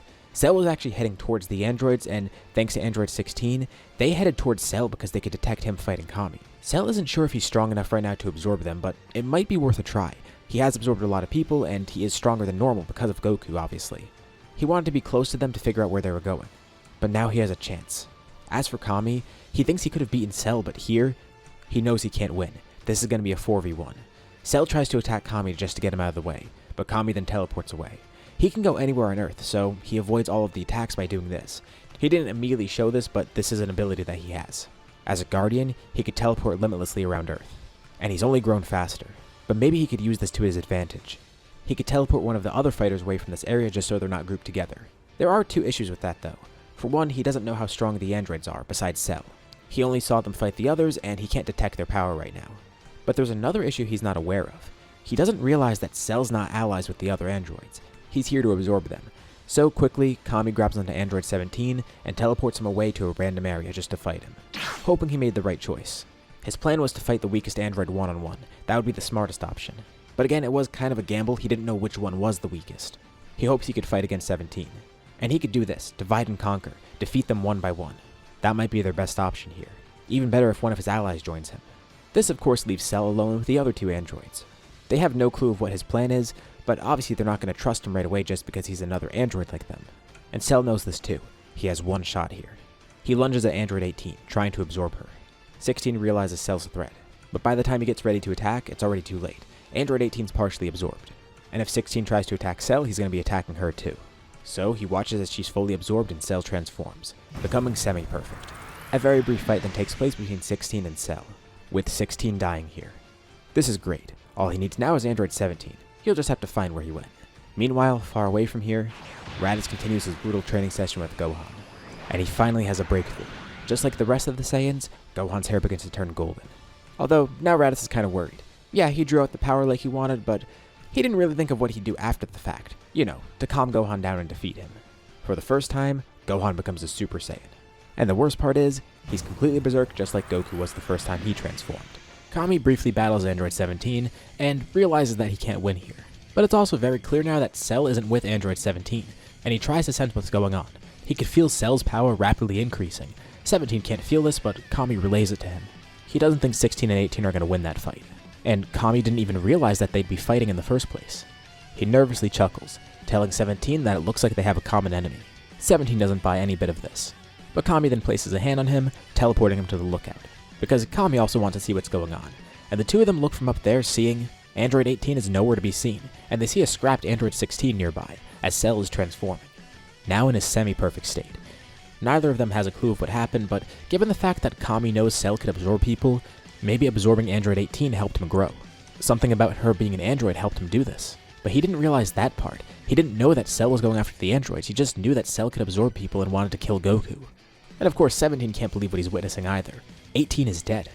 Or at the very least part of Cell now. And if Kami's theory is true, that means 17 will be the next target. Cell begins searching for Kami in Android 17. He doesn't really know much about Kami compared to everybody else, especially now with Kami's new powers. But more importantly, he can't find the lookout right now, which will buy everybody some time. Raditz and Nappa then arrive on the lookout. Kami called everybody up here, and they also sense that increase in power. Vegeta and Trunks arrive not too long after, with a now recovered Goku arriving alongside Gohan. First off, the elephant in the room. Kami explains what happened to him. Although he kinda regrets doing it right now because they don't have the Dragon Balls at the moment, but he can create a new set if they really need it. Besides, Shenron does deserve some upgrades. He thought him getting involved in this fight would help, but really, it didn't. But Trunks thanks him because he knew nothing about Cell. Kami getting involved actually did help because otherwise they wouldn't have known about him. Sure, Kami wasn't able to defeat him or any of the androids, but Kami gave them a huge amount of info that they didn't know before. And he has Android 17 up here. 17 has no clue what he wants to do. Part of him wants to fight Cell, but part of him also knows that's a ridiculous idea. He can't. If he defeated Android 18 and 16 that quickly, and is now stronger than before, there's no way he stands a chance. Goku has an idea though. First off, Android 17 should join them. If the Cell guy really is after him, then why not stay on their side? And Trunks doesn't really know about this idea, but Goku says the androids haven't really done anything too crazy yet, and given all the changes so far, maybe they have changed compared to the other timeline. The human fighters are up here too. Krillin agrees with Goku. And besides, what options does Android 17 have? It would be mutually beneficial for them to work together, or at the very least, call a temporary truce. If 17 doesn't work with them, what's he gonna do, fight Cell? He'll die and then just make Cell even stronger. 17 is a bargaining chip right now. As long as they know where he is and can keep him safe from Cell, they'll be fine. But Cell's power does concern them. Raditz mentions if Cell has the DNA of everybody, that should mean he has Goku's power, which means he has the same exact mutation. And that would explain why he's so strong compared to everybody. But he still hasn't displayed his full power yet. Raditz did briefly sense Goku's energy, but it made no sense because he was near Goku the entire time. So that definitely is a part of Cell that could flare up at any moment. Goku has a pretty simple plan though. Use the Room of Spirit and Time. They're each going to take turns training in there, and then they can go and fight Cell together. But Nappa questions why Goku doesn't just go to fight himself. Surely he should be strong enough to fight Cell. Well, Goku says he's not too sure. He didn't get to see Cell's previous form, but at his current power, Goku thinks Cell is actually above him. Although it's nothing a bit of training can't fix. He's confident that with just 1 year in the Room of Spirit and Time, he'll get a full grasp on his full power, and he'll be able to get Gohan to do the same. And even one of them alone will be enough to defeat Cell. It might even be overkill, but that's assuming Cell stays as he is. They need to keep Android 17 safe. Vegeta says he's going in first, and he goes in with Trunks. The rest of the group stays on the outside, waiting on the lookout trying to figure out what to do next as Kami monitors everything with Cell. And just to be safe, Kami does create a new Shenron, but doesn't activate him just yet. Once Cell's defeated, he'll activate the new Shenron, and he'll make a wish to revive everyone killed by Cell. With Kami's new upgrade in power, Shenron's even stronger too, and he can do 3 wishes. Normally Kami wouldn't do something like this, but given the dire circumstances, it is worth it to recreate the Dragon Balls after just having made a wish. Also, given the fact that they kinda need a stronger Shenron now with Kami being stronger. But there still is something Goku needs to ask Trunks. Thankfully he only has to wait a day. Vegeta and Trunks exit the Room of Spirit and Time, and Vegeta decides they're gonna fight Cell. Trunks thinks it's a really bad idea, but Vegeta wants to at least test out how strong Cell is. Although Trunks doubts it's gonna do much, he's gonna be careful. Before they go, Goku asks Trunks something. What happened with future Gohan? He never really went into detail about it before. He just mentioned that he knew Gohan and Gohan ended up dying. But why did he die? Doesn't he have the same type of power as Goku? How is that not enough to defeat the androids? Trunks explains. There is kind of another reason. Future Gohan ended up getting Super Saiyan later on than normal, and he died earlier than normal. The first time he became a Super Saiyan was also the last time he became a Super Saiyan. Trunks didn't tell Goku this because he actually never got to see a lot of this. He didn't have a lot of info to go off of. He explains more of what happened. Gohan and Trunks were pretty close, with Gohan training Trunks a lot too. Although, Gohan didn't really get Super Saiyan right away. Often they would fight off the androids, but something was holding Gohan back. And it wasn't really intentional, he just couldn't handle what was going on. At one point they had a bad fight. Trunks was defeated and nearly killed, but Gohan was able to save him, getting him out of the way and then fighting the androids on his own. Gohan was pushed to his limits and ended up transforming, going completely berserk too. Trunks didn't see any of this, but Gohan didn't just become a normal Super Saiyan. He went into that full power state that Goku's trying to control. Goku had trouble controlling regular Super Saiyan the first time he transformed, so it makes sense that Gohan would have trouble controlling that stage of it. Gohan always knew he had that type of power within him, but always feared it too, because if he used this to defeat the androids, what would happen next? He would go on a rampage if he couldn't control it. And that's exactly what happened. When he transformed, he went on a rampage. He fought blindly and didn't even really do anything against the androids. He injured them a bit, but they played it smart. They were coherent, and they had infinite stamina. All they had to do was avoid Gohan and let him wear himself out, because at some point, that's exactly what happened. With all of his injuries and his power running wild, Gohan was eventually tapped out of power completely. They played the long game here, and it ended up working perfectly fine for them. Sure, it was a bit terrifying at first with Gohan's power, but they worked around it pretty quick. And as much as they loved playing around with Gohan, they knew he was too big of a threat to keep around, especially after transforming like this. They were able to kill him here. Gohan transforming would have worked perfectly fine if his power was tamed, and if he wasn't injured already. But just like Goku and him fearing his own transformation here, Gohan of course feared the same thing. He didn't know how to unlock this power, and more importantly, how to tame it if he did unlock it. Especially after hearing what happened with Goku when he first transformed, he was really scared. He could have been a bigger threat than the androids. Because sure, he would have been able to kill the androids, but what would happen after? Would he end up destroying himself and Earth in the process? He had no way of knowing and no way of training further. Trunks didn't get to see a lot of this. What he tells Goku is that after the fight ended, he woke up. He was unconscious, but he did feel Gohan's power while he was out.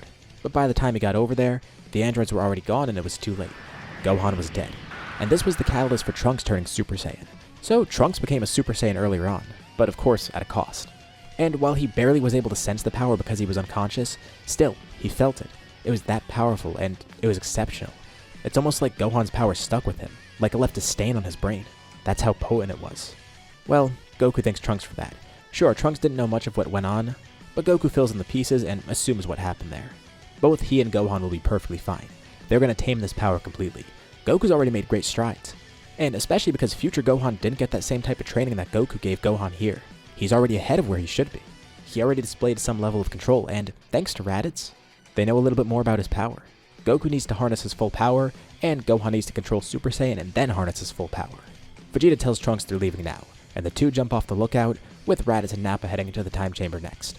They're doing this order because it's better for Goku and Gohan to stay up here and defend, in case Cell tries to attack 17 or something. 17 still doesn't understand why they're doing this to protect him. Sure, he gets it's mutually beneficial, but after they just tried to kill them? Kami says he could see what 17 is. He's a victim of Droz too. Sure, he's bad. He's misguided right now. And really, they're only teaming up because of a common enemy. But still, Kami can literally see the goodness within people if he needs to, looking into their minds or hearts. Besides, most of the people around him were once enemies of Goku, as well as himself. And look at Kami himself too. Part of him used to be his arch nemesis. He's only as strong as he is right now because he isn't perfect. He isn't purely good like he was before. The only two pure-hearted people up here are Goku and Gohan, and that's exactly why he's fine keeping 17 up here. Besides it being the smart choice, in Kami's eyes, there's nothing 17 has done to deserve death. He's already been up here a full day and he hasn't tried to attack anybody. Clearly he recognized the same stuff. 17 keeps to himself for the rest of the time, just hoping Cell doesn't get to him, and hoping he can bring Android 18 back. On the surface, Vegeta and Trunks fight Cell, showing off Super Vegeta and Super Trunks. At first, Vegeta fights alone but can't win, and Trunks joins in, which kinda pisses Vegeta off. But Cell shows off more of his own power, being surrounded by that same green aura that Goku has. They can sense Goku's side of him flare up. It feels like an evil version of Goku's right in front of them. The two don't know what they're going to do here, but Kami then teleports down to the surface, with Goku also alongside him. And before Cell attacks, he stops.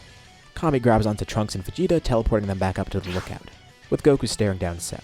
He can tell Cell desires battle a lot, doesn't he? The two are similar in that sense. He tells Cell straight up, right now they don't have the power to fight him, but if he gives them a few days, they'll be able to. They'll give him the battle of his life. He even shows off his full power form. He doesn't have perfect control of it, and it's really hard to maintain right now, but it gives Cell a gauge of his power. Goku says this is his limit right now, but trust him. Just give him another few days, and he'll be way beyond this level. And Cell decides, yeah, he'll accept that. If Vegeta and Trunks got that much stronger that quickly, he's sure Goku can too. Of course, Vegeta and Trunks weren't really a challenge for him, but he sensed their power beforehand when they first fought the androids. They have grown, but he only gives Goku 3 extra days. After that, he'll do what he wants. He'll kill Goku and everybody around him. In the meantime, he'll continue looking for Android 17. He'll be perfect by the time they fight. Kami then comes back down there, teleporting Goku away again. Vegeta's really pissed because he wanted to fight, but Trunks tries to calm him down. They would have died there if they kept fighting. And Vegeta says he doesn't care about that. It would have at least been a warrior's death. And Trunks says that's true, but it would have been a stupid death. And Goku decides to talk to Vegeta. Can Vegeta beat a Super Saiyan like him right now? And Goku's not trying to brag or anything. He's just trying to remind Vegeta what he's up against. Goku transforms into his full power state once again. Vegeta sensed it when Goku just transformed right now, but feeling it again up close? It's unbelievable. Kakarot is still above him, and he's gonna go into the Room of Spirit and Time next. Who knows how strong he'll get after the fact? Vegeta curses it all, and goes off on his own. Still staying on the lookout, but getting away from everybody. Goku's not doing this to demoralize him, just to remind him of what they're up against. And as much as Vegeta hates to admit it, he realizes that Kakarot's right. He can't even defeat Kakarot right now, so how would he defeat Cell? It's a fruitless endeavor, and maybe Trunks is right. Sure, it would be a warrior's death, but why die right now? Why not get even stronger, and then fight Cell later on? Or even better, get strong enough to surpass Kakarot. He has more to live for, and more that he could achieve. Cell is genetically advantaged just like Goku is. They do both have the same mutation after all. Raditz and Nappa exit the Room of Spirit and Time, with Goku then entering with Gohan. Raditz and Nappa have also achieved Super Saiyan Grade 2 and even Grade 3 by now. Raditz is pretty happy with himself because, sure, he knows he's not the strongest in the group, but he's already passed Nappa. Next is Vegeta. He's been bettering himself a lot more recently. He's way more confident in his abilities, and he knows Goku's advantage, but still, no matter what it takes, no matter how much blood, sweat, and tears he has to shed, he will surpass Goku. Goku was the one to teach Raditz that hard work is everything. Goku here is gifted, sure, but he still is a hard worker, and while Raditz isn't gifted like Goku, at the very least, he could still be a hard worker like Goku.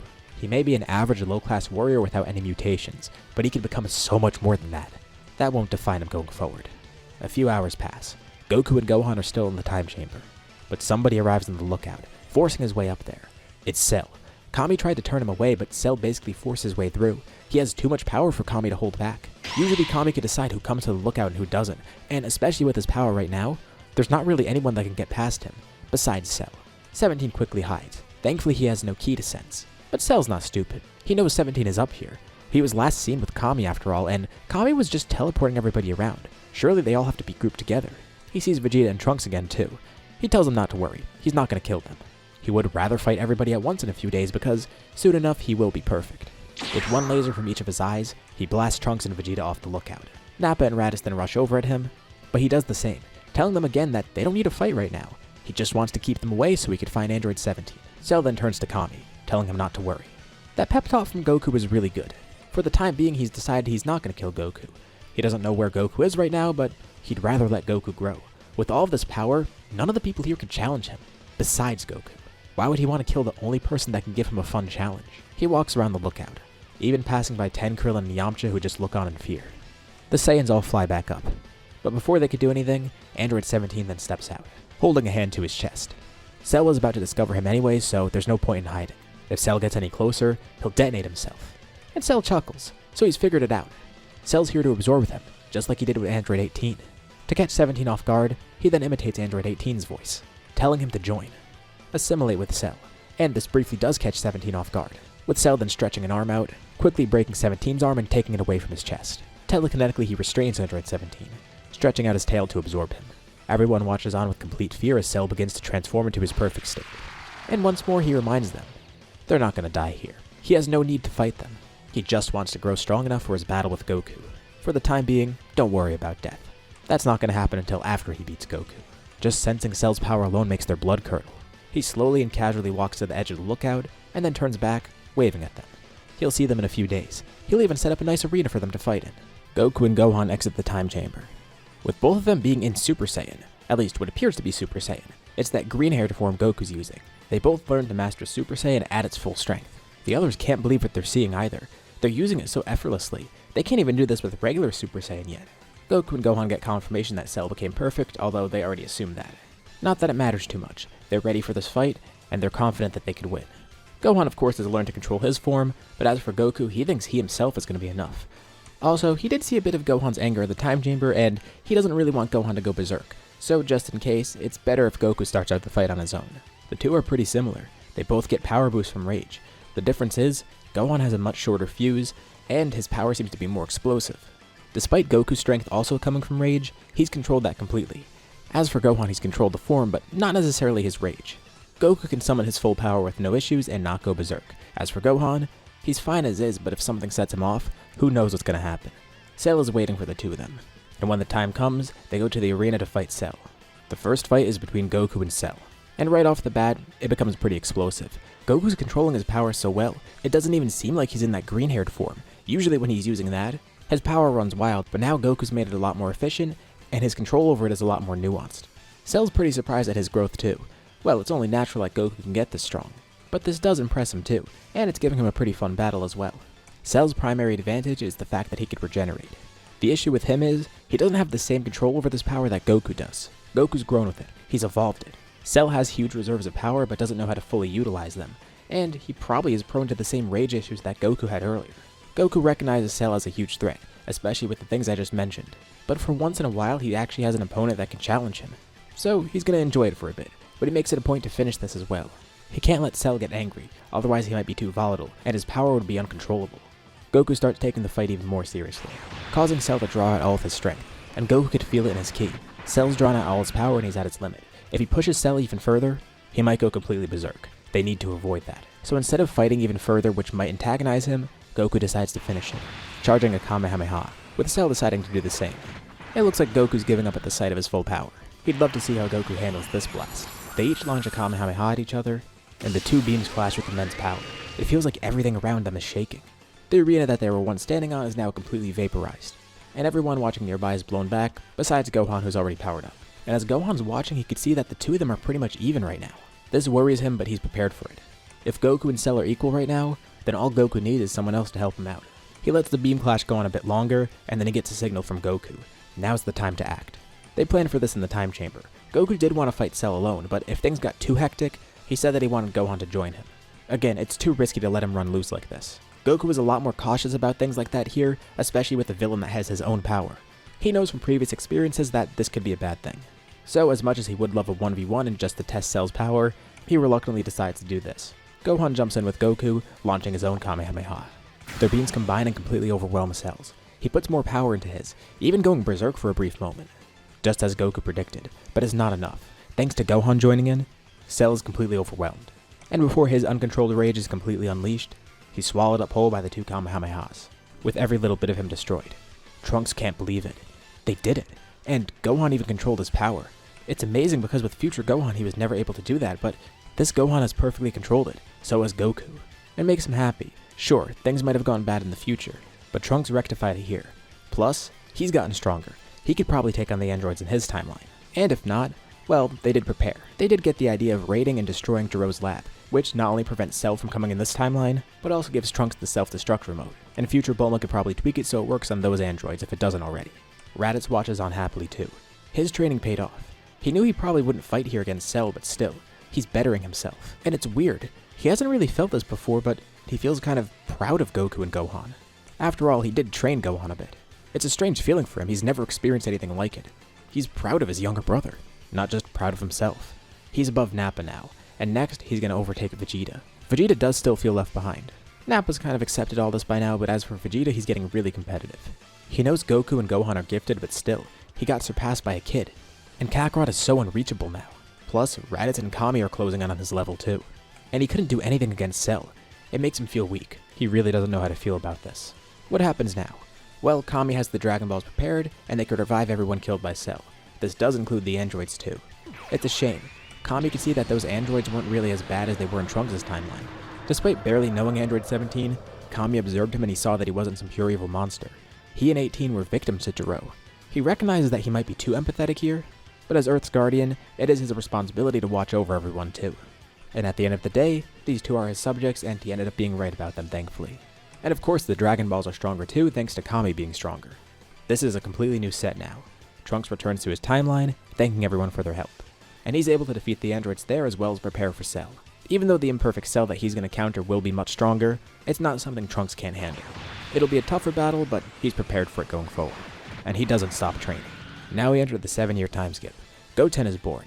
And everyone around Goku realized that he probably will be a freak in terms of power as well. So they need to get on fixing that right away. Kami's actually the one who ends up training Trunks and Goten. Mainly he wants to make sure Goten doesn't lose control, but it's also good for the two of them to have someone to train under. Goku and Vegeta of course work with them too. Vegeta continuously pushes himself, same for the other two. Raditz is slowly pulling ahead. Nappa doesn't stop, but he's number 3 and he's kind of accepted that by now. Raditz on the other hand knows he can be the strongest with hard work alone. Well, maybe not above Kakarot or Gohan, but still, he could be the strongest of these 3. At some point they do discover Super Saiyan 2, with Goku and Gohan also getting it for themselves as well. And it becomes their own version of Super Saiyan 2. It's much more potent and, of course, green. It's not the same one that the others have. It's essentially an ascended state of their full power form. At the end of the time skip, we arrive at the tournament before the Buu Saga. And pretty much right off the bat, Kami can tell something is amiss. He can instantly pick out the Kais in the crowd and realizes that something's going on. He's also pretty terrified about this too because why are those two here? Goku's never seen Kami this fearful. But this tips everyone off about the Kais, although Kami tells them to not intervene. If the Kais do anything, don't question it, just go along with it. And then Kami watches as energy is drained from Gohan, with the Kais helping to make sure that it gets drained. Now he kind of regrets what he said before because what the hell are they planning here? This part goes somewhat like normal. Gohan still did meet Videl, she entered the tournament, she fought Spobovich, and now Gohan fought Kibito. Spobovich and Yamu get a ton of power from him, and as the two fly off, Goku almost goes to stop them, but Shin then urges him to hold back, just wait for a bit. The Kais fill everyone in on what's going on, and they have a pretty big group going over to Babidi's ship. It's Goku, Gohan, Kami, Vegeta, Raditz, and Nappa. They don't really need any more than this. When they arrive at the ship, Dabura tries to attack right away, almost killing Kibito, but Gohan jumps in the way, taking his attack with no issue. He starts fighting Dabura and pretty quickly pulls ahead, beating him with not much effort, as the rest go towards the ship. They need to work really fast because Shin didn't know that Gohan had that much power. With the amount Spobovich and Yamu stole, who knows, it might be enough to revive Buu. It turns out, that's actually the case. Babidi is elated when he gets this energy. This is the exact amount he needs, and while everyone makes it through the ship, he feeds the energy to Buu's egg. And just as they make it to Babidi's location, it's already too late. He teleports everyone outside of the ship, and Buu is unleashed. Shin and Kibito are stricken with complete fear. They didn't think it would go like this. They didn't plan for Gohan having that much power to steal. Well, it's kind of their fault for a stupid plan, but thankfully, Goku's not too concerned. And Kami notices this. He could tell Buu's a monster. Just from his ki alone, this guy is going to be a huge threat. But then he remembers who he's talking to. It's Goku. Raditz butts in, and he's surprisingly cool-headed. Yeah, that Majin Buu guy seems terrifying. Raditz would love to fight him, but he knows he's going to lose instantly. But he thinks Goku and Gohan have got this. Even one of them will be enough to fight Buu. Shin and Kibito urge everyone to take this seriously, but then Vegeta butts in. No, Raditz is actually right. If it were just these three Saiyans, it would be a really tough battle. But with Kakarot, they've got a pretty clear victor there. Nappa says there is one way they could help though. Babidi is too preoccupied with Buu that he doesn't even notice. Nappa looks over at him, flicks a hand up, blowing up the ground below Babidi, injuring Buu a bit and completely decimating Babidi in the process. Goku barely jumped out of the way in time. Not that it would have hurt much, but he tells Nappa to be a little bit more careful. He chuckles and apologizes. He got a bit too far ahead of himself. But at least he got to take out that cockroach freak. Goku's fight with Buu begins. And it's pretty clear right away that Goku's stronger. And after taking damage from Nappa's attack, Buu regenerates and Goku can tell that he can regenerate just like Cell. That's not a problem for him. He just needs to erase every little bit of Buu. He spends some time fighting, holding back, and enjoying it, because once more, it's a rare opportunity where he has a strong opponent that can match him. Over the 7 years, he's kind of solved this issue by sparring with Gohan a bit, but Gohan isn't always available for that, and Gohan's not having death matches with him. Sure, some of the matches get serious, but they're never like this. Although Goku's a bit disappointed. After hearing Shin hype up Buu that much, he thought he'd be a little bit more. He's pretty clearly a powerful opponent, but not one that Goku can't beat. Shin urges Goku to destroy him immediately. He's an agent of pure evil. He goes up to Super Saiyan 2 full power, and with a single blast he finishes it off. He says he wished he got to fight Buu more. Hopefully, Buu comes back as a good fighter. And, just like that, the Buu Saga happened and ended. By this point, Goku and Gohan are so strong that Buu isn't even a problem. Had he absorbed one of them, yeah, that would have been an issue, but there's no way he could have. Once more, Goku cements his spot as the strongest. A few months go by, and a new visitor arrives on Earth. It's Beerus. He set his alarm a bit earlier because Oracle Fish told him to set it around this time instead. He also did have a dream about some rival he'd fight, so he's looking forward to that. This ended up leading him to Earth, where he meets Goku for the first time. From what Whis told him, he apparently defeated Frieza, and he's some sort of mutated Saiyan, far stronger than a normal one. Not to mention, he's a Super Saiyan. So Beerus asks him to showcase that power. First he goes into Super Saiyan full power, and then eventually Super Saiyan 2 full power. Beerus is pretty impressed. For a mortal, yeah, this is pretty strong. Still, it's nowhere near close to him. For comparison, this Goku in Super Saiyan full power is far above Super Saiyan 3 Battle of Gods Goku, despite this being earlier in the story, and despite this being the full power version of regular Super Saiyan, not Super Saiyan 3. Although, he's not on the level of Super Saiyan God Goku here. When Beerus asks about this form, they know nothing about it. But Kami has a good idea. He asks Shenron. Shenron explains the ritual, and they actually do have more than enough Saiyans. Although, Goku doesn't really like the prospect of being handed power like this, especially because Beerus was already impressed with his regular power. He'd rather work for something higher than what he currently has. Beerus is getting pretty antsy and he really wants to see a Super Saiyan God. So reluctantly, Goku's about to accept this, but someone else steps in. The other three Saiyans feel the exact same about this, but this is a chance to level the playing field. So one of them volunteers. It's Raditz.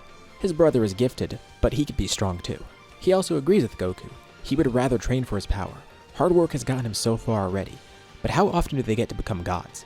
And besides, Raditz will take a metaphorical bullet for him here and do the ritual in his stead. And Goku thanks him for that. He agrees with this, but only under one condition. Raditz will fight him after he fights Beerus. And Raditz is perfectly fine with that. Nappa, Vegeta, Goku, Gohan, and Goten get into the ritual, with Raditz at the center of it. Surprisingly, the first Super Saiyan God this time, it's Raditz. Everyone else looks on in awe, although they can't even really sense that power. But still, they could tell he's become something completely different by now. And Goku's really excited to see what his brother's capable of now. The fight between Beerus and Raditz begins. Raditz is actually around Goku's current power, which is pretty impressive considering where Goku is right now. And this goes to show how strong Goku really is because he's as strong as a Super Saiyan God at the moment. So imagine what would happen if he got the ritual done on him instead. We'll see him with a God Key soon enough though. Raditz's fight with Beerus ends pretty much how you'd expect it. Beerus ends up winning. The main event is Goku versus Raditz. Goku's amazed with how much his brother has grown. He can't actually sense how strong Raditz is, but just from that fight alone, he can see how much faster he's grown, and the pressure from his aura alone is enough to tell him how strong he is. Even though he can't fully sense that power, a battle will definitely be enough to gauge it. The battle between the two of them is really close, and Raditz ends up accidentally losing Super Saiyan God. then transforming into a Super Saiyan after the fact. He's grown far stronger, but it still isn't enough to actually overcome Goku completely. At least not at first. The battle ends and Raditz ends up being the victor, but it was way too close for comfort for him. He still can't believe he did that, although he is a little bit unfulfilled because he did have to cheat to get this power. At least that's how he views it. But Beerus did want to see a Super Saiyan God, and this way he'll be on an even playing field with his brother now. The main reason he wanted to do this was to train with Kakarot. Kakarot as a training partner will be the best way to get ahead. And even though a ritual was required for this, going forward, Raditz can grow with purely hard work alone. Raditz always felt like he was holding Kakarot back, like whenever they trained, he had to dial back his power significantly. And Goku did notice this too, and he didn't really mind. Although he did hope to have a stronger opponent one day. Really the only person close to his level was Gohan. Not in terms of skill, but in terms of power. Now Raditz actually does match that. Raditz has wanted that for a while, and Goku's glad it turned out this way. Eventually, Raditz does go to see Beerus on his own, and Goku joins not long after because Beerus is interested in how strong he can grow, because even without the power of a Super Saiyan God, he was contending with one. Now Beerus is really curious as to how strong he'd be with Godly Ki, although Goku says he doesn't want to do the ritual for himself. If he can gain the form some other way, he'll do that. Either way, Beerus is pleased because he has two rivals, one who actually is a Super Saiyan God, and one who's probably going to become one soon enough. And for the latter, he's going to be really strong. As for Vegeta and Nappa, they're basically blindsided. Damn. They really should have tried the ritual on themselves. There aren't enough Saiyans right now though, only 5 at the moment. If Goku and Raditz come back, sure they could do that, but first of all, they don't really want to do that, and second of all, even if they did decide to do that as a last resort, right now they don't have enough people. There's no Pan yet, and Nappa never had kids, same for Raditz. So it's just these two, Gohan, Goten, and Trunks. And now that I mention it, what have Nappa and Raditz been up to? As for Nappa, he's living the life of a bachelor. He's considered a relationship, but he doesn't actively seek it. By now, he's more than adjusted to Earth. Capsule Corp does actually employ him and Raditz. Because they didn't have a job for a while, and also, they technically never existed because, well, there's no record of them ever being here on Earth. This way they get an income, and now they legally exist too, since they didn't before. The two have taken up security jobs there, and they're really good at it. But this also keeps them close to everyone, and gives them access to training facilities at Capsule Corp. Vegeta lucked out though. He's Bulma's husband, and he doesn't even need to work for this money. Raditz also is a bachelor too, and his whole life is dedicated to being a warrior at this point. Plus, it's directly linked to his career, so him getting stronger is also good for that career. Not that they're going to encounter any threats like that at Capsule Corp. This is basically just a nonsense job Bulma made for them, but now Capsule Corp has the best security in the world because of that. And it kind of fits for them. They were essentially mercenaries for the Frieza Force before, and this is no different. This is just way more ethical, and they're actually compensated fairly. Nice. Anyways, Vegeta and Nappa now decide what they need to do next. The next time Beerus comes to Earth, they need to find a way to impress him enough so he lets them come to his planet. And Vegeta has the perfect idea. He goes to Gohan. They're going to train. Right now. Gohan's not really sure what to think, but okay, that might be fun, and it's going to be mutually beneficial. They can get stronger, and he could sharpen his skills. There is another really strong warrior on Earth, though. That, of course, being Kami. So what could he do to go beyond his current limits? Well, the encounter with Beerus was pretty interesting, because Shenron mentioned something about the Namekian Book of Legends. He didn't do this right away, but after that ritual, it got him thinking. Maybe he should try and find out what that is. He does want to be the best guardian possible after all, not just in terms of power, but knowledge too. So he looks into it, deciding to pay his home planet a visit. It's a really interesting experience for him, getting more in touch with his history and his culture, but at the same time he learns a bunch. And he gets to spend a lot of time with Mori too, the current elder and guardian of this planet, learning a bunch from him as well. This way he could further improve his magic and his knowledge. And he spends day and night studying the book.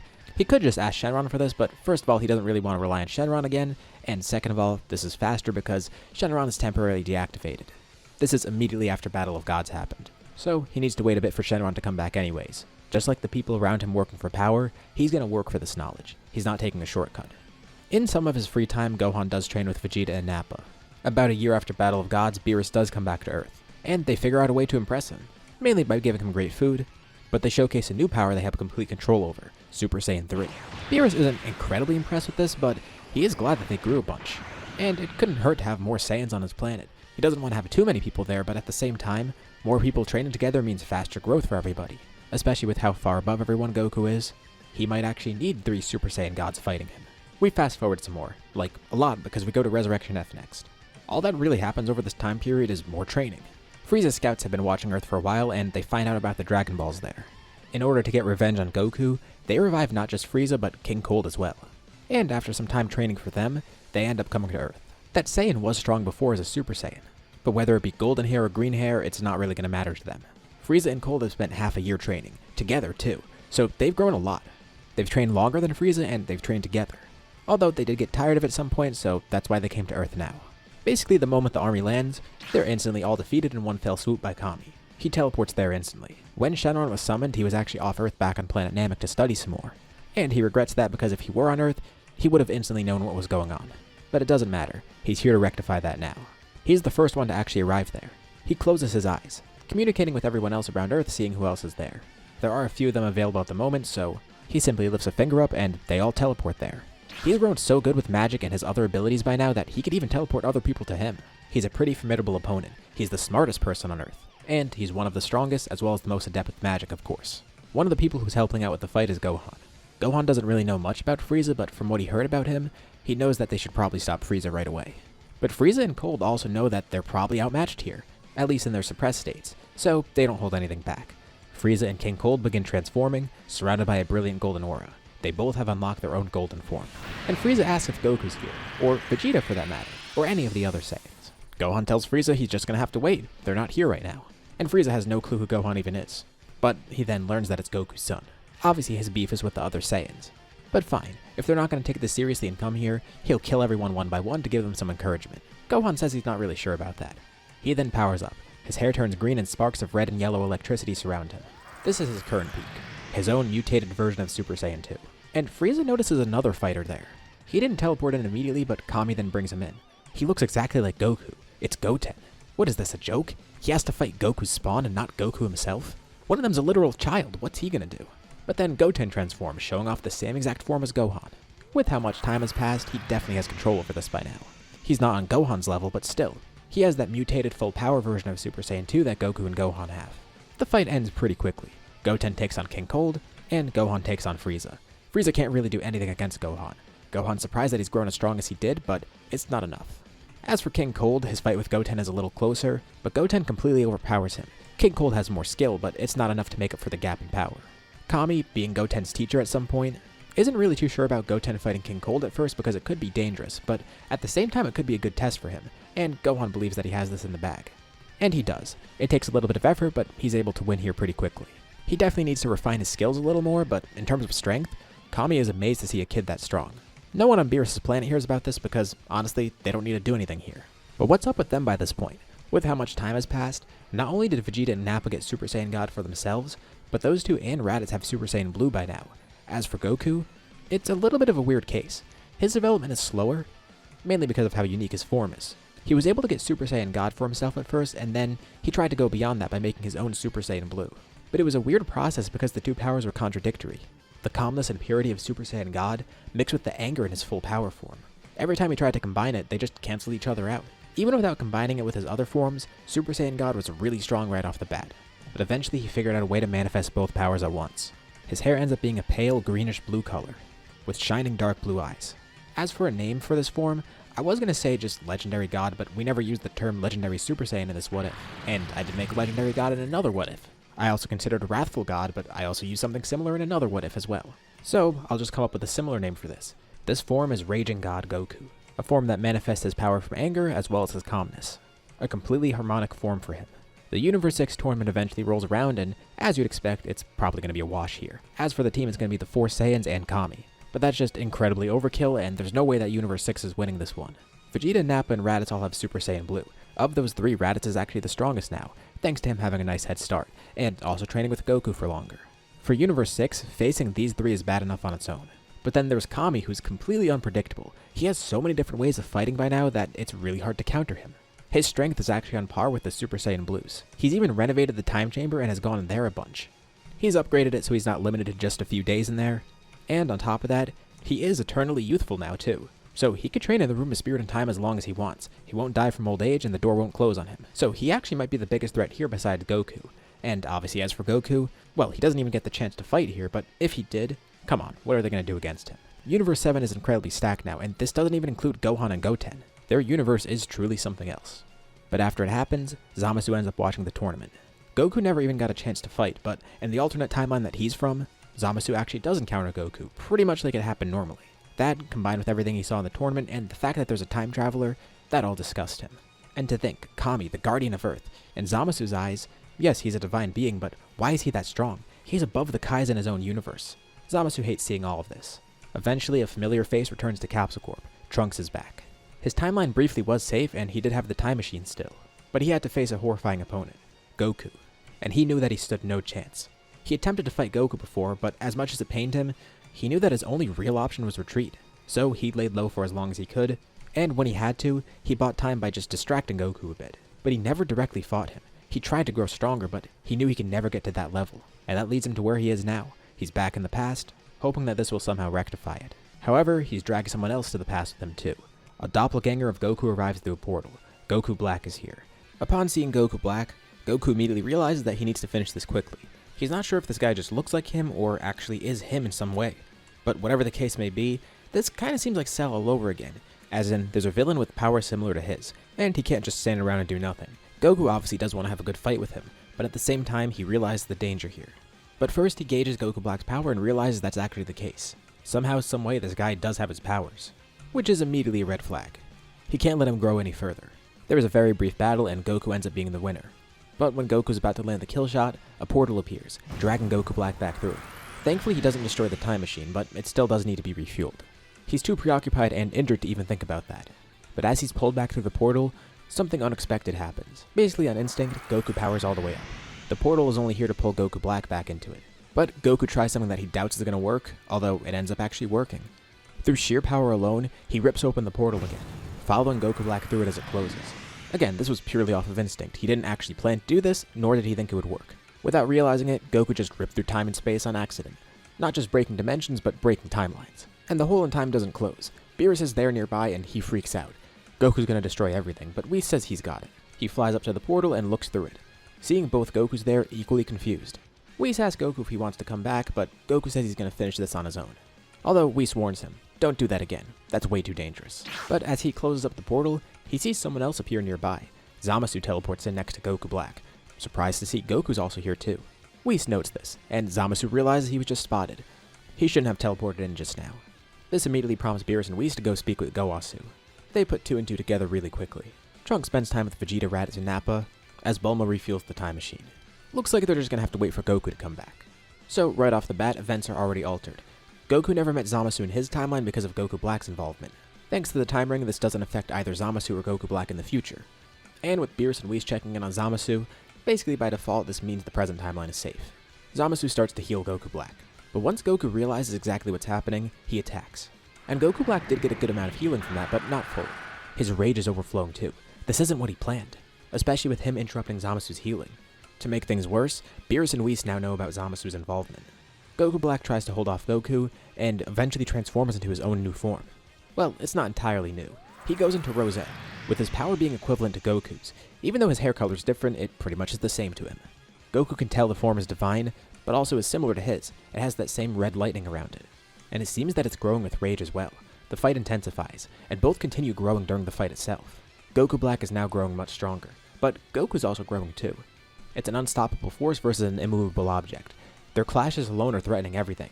Thankfully they're holding back with ki control, but still. This fight is putting everything at stake, and they're not even at their full potential yet. Goku Black is clearly on the losing end, and he's starting to get desperate. Goku's own growth is countering Goku Black's. Although Goku Black is still growing at an insane rate here. First of all, it's Goku Black, that's what he does normally. But it's combined with the fact that Goku's kinda like Broly in this scenario. So, if it wasn't already clear, this guy's growing like crazy. As that fight goes on, Zamasu tries to figure out what to do.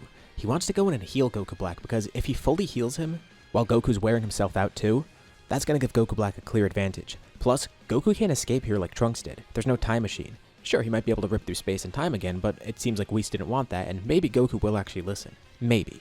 Point being, there's a high chance they can kill Goku here, but Zamasu just needs an opening. They also have one last resort, but he's not gonna jump to that right away. He's about to Kai towards Goku Black, but he feels a hand grab his arm.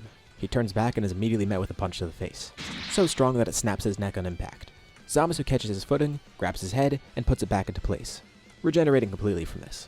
The man says that was kind of freaky. Looks like this guy has some sort of regeneration. Zamasu's jaw drops when he realizes who it is, and Goku senses the energy enter the fight as well, and he's somewhat confused but mainly happy. There's an ally here. It's Kami. How did he get here? Goku Black stops fighting as well, confused as to how another person is here. This guy doesn't exist in this timeline. Kami knows that his future self never got involved and was able to help like this. So, to make it up to Trunks and everyone else in this timeline, as well as his future self, he's going to rectify that. Over the past few years, he's grown very knowledgeable, besides growing stronger too. Goku might be one of the strongest in the multiverse, if not the strongest. But Kami is one of the smartest people in the multiverse. His pursuit of knowledge led him to learn a bunch of new techniques. His magic has grown so potent he could hop timelines as well. He just had to locate Goku's energy, which wasn't really hard. That's kind of insane. Goku didn't realize he could be sensed from another timeline. But Kami says he has more tricks up his sleeve. He thought Goku might want some help, so he came along just in case. He also let Zamasu know that he won't be able to do anything any longer. Right about now, Beerus and Whis are talking with Gowasu and Zamasu. From his timeline, that is. He notices the time ring Zamasu has as well. None of that's going to affect him, and it seems like it's just these two that need to be defeated, so this should be a quick fix. Angrily, Zamasu teleports over to Goku Black, but Kami teleports him back to him. What, he's trying to heal his ally? It's not going to be that simple. Kami then shows him how simple it really can be, holding his hand out, healing Goku remotely and pretty much instantly, as well as fixing his clothes, of course. Goku's excited that Kami's here, as well as seeing these new techniques he has. He thanks him for the help, but he's got this fight on his own. Maybe he can handle that Zamasu guy. Kami says it's not a problem. So a fight between Zamasu and Kami breaks out. Zamasu attacks, but he's not fast enough or strong enough to do anything to Kami. Kami notes that he's definitely powerful by Akai's standards. He has studied and trained under Shin and Kibito for a bit as well, hence why he knows about things like the time ring, as well as everything else Zamasu is using in this fight. Zamasu forms a blade around his hand. Kami thinks that's pretty interesting. He copies that on a whim and uses it against Zamasu, slicing him in half, but he instantly regenerates. Interesting. Seems this guy's immortal. Zamasu, of course, is infuriated. Kami should know his place, especially him being a god attacking another god. He's so much lower in terms of hierarchy. Why is he acting like he could dictate everything? Kami could be asking the same thing. After all, he's Guardian of Earth. And look where they are right now. This is Earth. Maybe not the one from his timeline, but still, he's the Guardian of it. Years ago, before he was in his prime again, he always felt like he couldn't really do much. At a certain point, opponents became so strong that he couldn't do anything against them, even if he did want to help. The most he could do is provide support for everybody and maybe train them a bit. But now, with him having had this power for so long, he's come to really like what he's capable of. He could be a lot more proactive. He could protect Earth and the universe as a whole. And more importantly, he feels like he's making changes. And it's all thanks to Goku. It's definitely part of his influence and everyone else around him. Maybe Zamasu could learn a thing or two from him. Zamasu's a god fighting mortals, trying to destroy them in a misguided act. Kami is the one fighting for mortals, protecting them and ensuring that they grow, as is the duty of a god like himself. This fans the flames of Zamasu's rage even further. First, this lowly god attacks him, and now he's lecturing him? Who does he think he is? Zamasu knows his physical and magical power can't do anything to Kami at this point, and Goku Black's gonna lose any moment now. But thankfully they have one last trump card. Kami was ready to seal Zamasu, and he then sees Zamasu swap his earring. Although, he keeps a cool head. He knows exactly what this is, and realizes that the two of them are fusing. Goku's about to land a finishing blow on Goku Black once more. But Goku Black is then pulled away, realizing that the fusion has begun. And he smirks. This is an act of desperation, but it's a good idea to do this right now. Zamasu and Goku Black combine, creating fused Zamasu. Goku then lands near Kami, and Kami explains what happened. Zamasu sends a bunch of attacks down to Goku, and Kami quickly throws up a barrier blocking all of them. Goku asks Kami why he's so calm, and Kami could say the same thing about Goku. Well, Goku's confident enough that he could fight this guy, but Kami lets him know that Zamasu is immortal. And with the two fused together, that means this fusion probably is partially immortal as well, if not fully. He's not entirely sure, but the reason he's pretty calm right now is because he knows how to undo this. He saw it coming too. He knows the Kais wear those Potara earrings regardless, but he thought Zamasu might get desperate and use that as a last resort. He tells Goku to watch closely. Amidst his training, he learned this on a planet called Yardrat. He lifts a hand up and then widens it, as if he's ripping something apart. As Zamasu's sending down even more attacks, he's then split into two again. Goku Black and Zamasu are back to normal. He tells Goku this is called Force Spirit Fission. He's been to Namek, the Sacred World of Kais, Yardrat, a bunch of places. There's even another method of fusion that he learned about from the Metamors, thanks to spending some time in Otherworld as well. Wow, looks like Goku has a lot to catch up on. His training under Whis has been great, but it looks like Kami has kept up a bunch. Especially in terms of knowledge, Goku thinks Kami's a completely different person. All that training and studying definitely paid off. Zamasu quickly tries to fuse again, confused as to what happened because that fusion should have been permanent. How did it just get undone like that? But as he fumbles for his earring, Goku then snipes it. Then does the same to Goku Black, breaking both Potara earrings. Goku then powers back up and goes to fight Goku Black once more. Zamasu has no clue of what to do, but before he can even act, he sees Kami generate a weird container in his hands, and then preparing a new technique. He tells Zamasu this container is actually made of kachin, definitely not something that will break easily, and he'll make sure it's in good hands once he finishes the sealing. Wait, sealing? What's he talking about? Kami then performs a Mafuba, perfectly executing it and sealing Zamasu away. He looks up in the air and sees two beams in the sky, one bluish-green, and one with a hot pink color. Kami enjoys the fireworks as Goku's beam engulfs Goku Black's, creating a powerful explosion as they collide, and then Goku's beam swallows everything whole, destroying Goku Black's attack and Goku Black himself. Goku lets out some breath. He had to push himself a lot there, but it was a fun fight. He never actually figured out who Goku Black is, but Kami knows.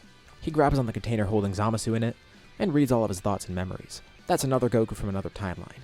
That kind of bums Goku out. So he just had to destroy his own body? Well, Kami says that's not even the worst of it. That's a Goku from an alternate timeline. And Goku narrowly avoided that future. The timeline Goku Black originally is from is beyond saving now. But Goku was able to save his own and protect Trunks' timeline, even if it's in bad condition. Kami teleports himself and Goku back to the past. But Kami tells Goku he should be more careful. If he's so strong that he could travel through time with sheer power alone, he really needs to watch how he uses his strength. And Goku kinda knows that. He kinda did that on a whim, and was surprised it worked. But it's more so a testament to how much he's grown as well. Beerus and Whis return, and Zamasu didn't do anything yet, but is now under watch by Gowasu. They know for a fact that Zamasu is involved, although this Zamasu wasn't filled in yet. Gowasu's gonna keep an eye out.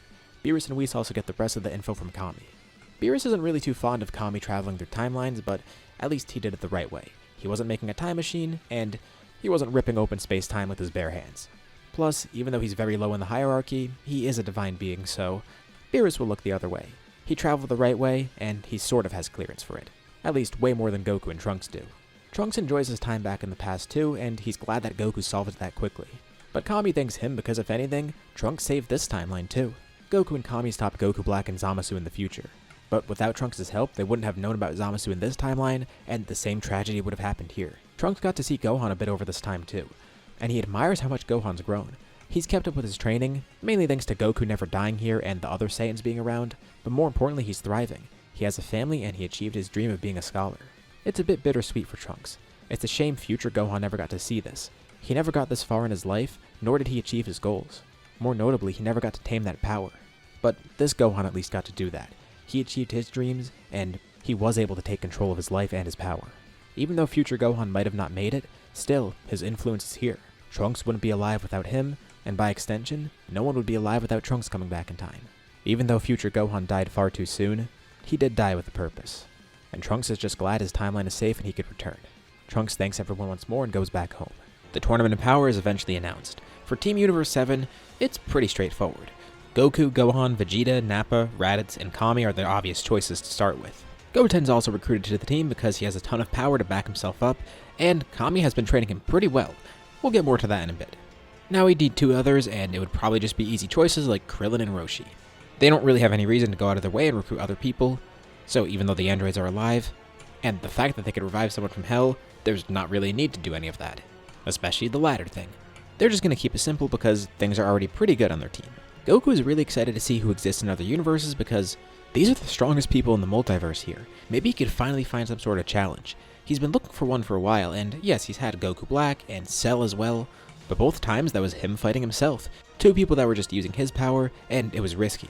This is also risky because there's stakes here. The universe might be erased if they lose. But at least here it's not a deathmatch deciding the fate of everyone because if Goku ends up winning here, or anyone on Team Universe 7 for that matter, they could just revive the other universes. Kami spends most of his time fighting with Goten just to make sure he's doing alright. Kami himself is actually the third strongest person on the team, but as for Goten, he's pretty high up too.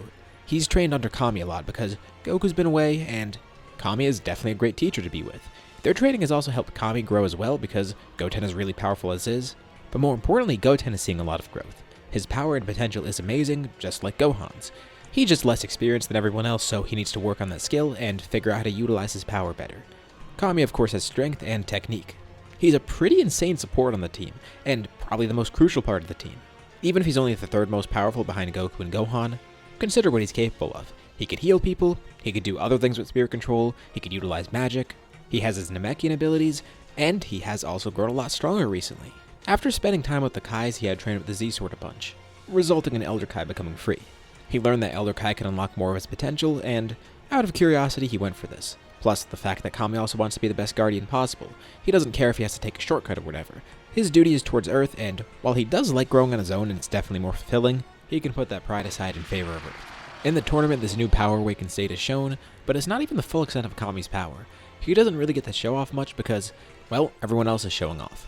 First of all, the other 3 Saiyans, Vegeta, Raditz, and Nappa. Raditz has actually put his mind to growing much stronger, and he was the first one to evolve blue, doing so before the tournament.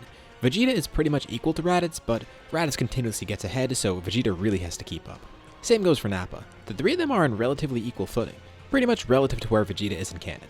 But more impressive is Gohan, of course, because while he has no godly ki, being a hybrid Saiyan with the mutation of Goku, that kinda makes him ridiculous. He's the second strongest on the team with a big gap between him and third place, which is Kami, and also a decent sized gap between him and first place, which is obviously Goku. There's actually 3 people on this team that could fight Jiren right now. Goku, Gohan, and Kami. But Goku of course is the one to go for it. We'll be seeing a little bit more of Kami's power later on. Anyways, Goku fights Jiren, and Raging God is way too much overkill, so even just Super Saiyan God is enough in this fight. Yeah, even with full power Jiren, this is more than potent enough. So I won't bog you down on too many details because obviously Universe 7 wins. Goku and to an extent Gohan are way too overpowered for anyone to do anything here. Kami is very strong, but Jiren would pose a challenge to him. And then of course there's 3 people on the level of Vegeta in canon here. And you saw what he was capable of. Plus there's Goten who, even with less experience, he still is really strong. The team is really stacked to begin with, of course they're going to win. And all the other universes are revived because regardless of who gets MVP here, I think they would do that. If it's Kami, well, he'd see it as his duty to do something like that. If it's Goku, well, first of all, it's the right thing to do, but second of all, he'd probably see this as an opportunity to fight other people again. He also has multiple reasons to do this. Anyways, on to the next arc. Even though this scenario kind of is about Broly in a sense, for now there is nothing with Broly because there's no Frieza in the Tournament of Power. Don't worry, I didn't forget about him, he's just not going to do anything right now, because there's not really reason for him to be found. So, naturally we move on to the Moro arc next. Moro ends up escaping prison. The Galactic Patrol goes to Earth, realizing that their best bet at stopping Moro is going here. First of all, this is where Majin Buu was, and even though he's completely gone, they could at least find the person who killed Majin Buu because surely they're going to be a pretty strong person. And Jaco of course knows about the planet, so they decide to go there. Kami is currently on the lookout training with Goten, and even when they're not close to Earth, Kami could sense a ship approaching. He doesn't sense any threat with it, but he senses a bunch of relatively strong power together coming right towards Earth, so of course he's concerned. But more importantly, he feels a really weird presence among them. Like, the rest are clearly mortals, but there's something off about one of them. Goten wonders what Kami is focused on, but he'll see soon enough. Kami then starts to mentally communicate with everyone aboard the ship. Some of them freak out because a random person who's apparently a god is talking in their heads right now. Kami tells them to not be concerned, he's just wondering why they're coming here and what's going on. One of the patrolmen speaks up. It's Maris, the one who Kami sensed before who felt kind of strange. He learns they're coming here for a favor. There's apparently something wrong and they need help from Earth, specifically whoever the strongest warrior there is. Obviously that's Goku, and from what Kami knows, Goku is busy right now. He's on Beerus' planet and is still working on Raging God, growing ever stronger with that. He doesn't know when Goku's going to be back, but Kami will talk with these guys for the time being. There's also Gohan as an option, but he's probably too busy right now. Kami can get a hold of either of them if needed, but now he's curious. The Galactic Patrol coming here over some threat? It must be something pretty big, but maybe something that Kami could handle. But more importantly, he's interested in that guy Maris. As the ship arrives on Earth, Kami directs it towards the lookout, giving the patrol access there. Popo is pretty surprised, but he and Kami actually did extend the lookout. It's just strange to have so many people up here. Kami used to be so secluded. The one person that steps off the ship is actually Maris himself. Kami is immediately suspicious. This isn't the first time he's seen a divine figure covertly arrive on Earth. The Kais did the same thing, and he was able to tell pretty quickly, and that was when he was far less experienced. Maris plays it off for a bit, but they're the only ones talking to each other, and Kami can clearly see through what he's doing. It does surprise Maris. No one should be able to tell. And he knew before Maris even showed up close. He could tell something was weird about him. Also, Goten kinda knows now because Kami told him, but otherwise no one else knows. Maris is actually an angel in disguise. Anyways, Kami is told of everything and learns of Moro. Goten asks if he could help, but that would probably be a bad idea. And so would recruiting Goku for this. Goku could definitely defeat Moro. Like, there's no question about the fact that he has the power to do so. Kami has no doubt in his mind that Goku would be strong enough here. But at the same time, from what Maris is saying, Moro can absorb energy. So if things go wrong for some reason and Moro is able to trick Goku somehow, which is very unlikely but still is a possibility, that would make Moro so strong that he'd be nearly unstoppable. But more importantly, Kami tells Maris that he's the perfect counter for this. Kami closes his eyes, searching deep out into space, and then eventually locating Moro. Moro could feel that he's being sensed, but Kami isn't intimidated at all. He remains stoic. And he could tell exactly where Moro's headed to. Judging by the direction he's going towards Namek. Kami says they can get there pretty quickly. So, besides Popo, everyone on the lookout is teleported to Namek. which ends up including Goten, but Kami tells him to not get involved, just watch. He doesn't want to put Goten at risk at all. The patrol is pretty disoriented because all of them just teleported to Namek for some reason. Kami does apologize, he kinda did that on a whim, but he knows that Moro was coming here, and this was the fastest way to get them there. Kami has been here before amidst his training and studies, but this time is different. Now Namek's at risk, and he's gonna do this himself. Not only is he the perfect fit for this job, but it's personal at this point. There's no doubt about why Moro is coming here as well. It has to be because of the Dragon Balls, like what other reason would it be? The Namekians are glad to see Kami again. Of course he's visited here before, but he explains why he's here and he tells them that they must hide.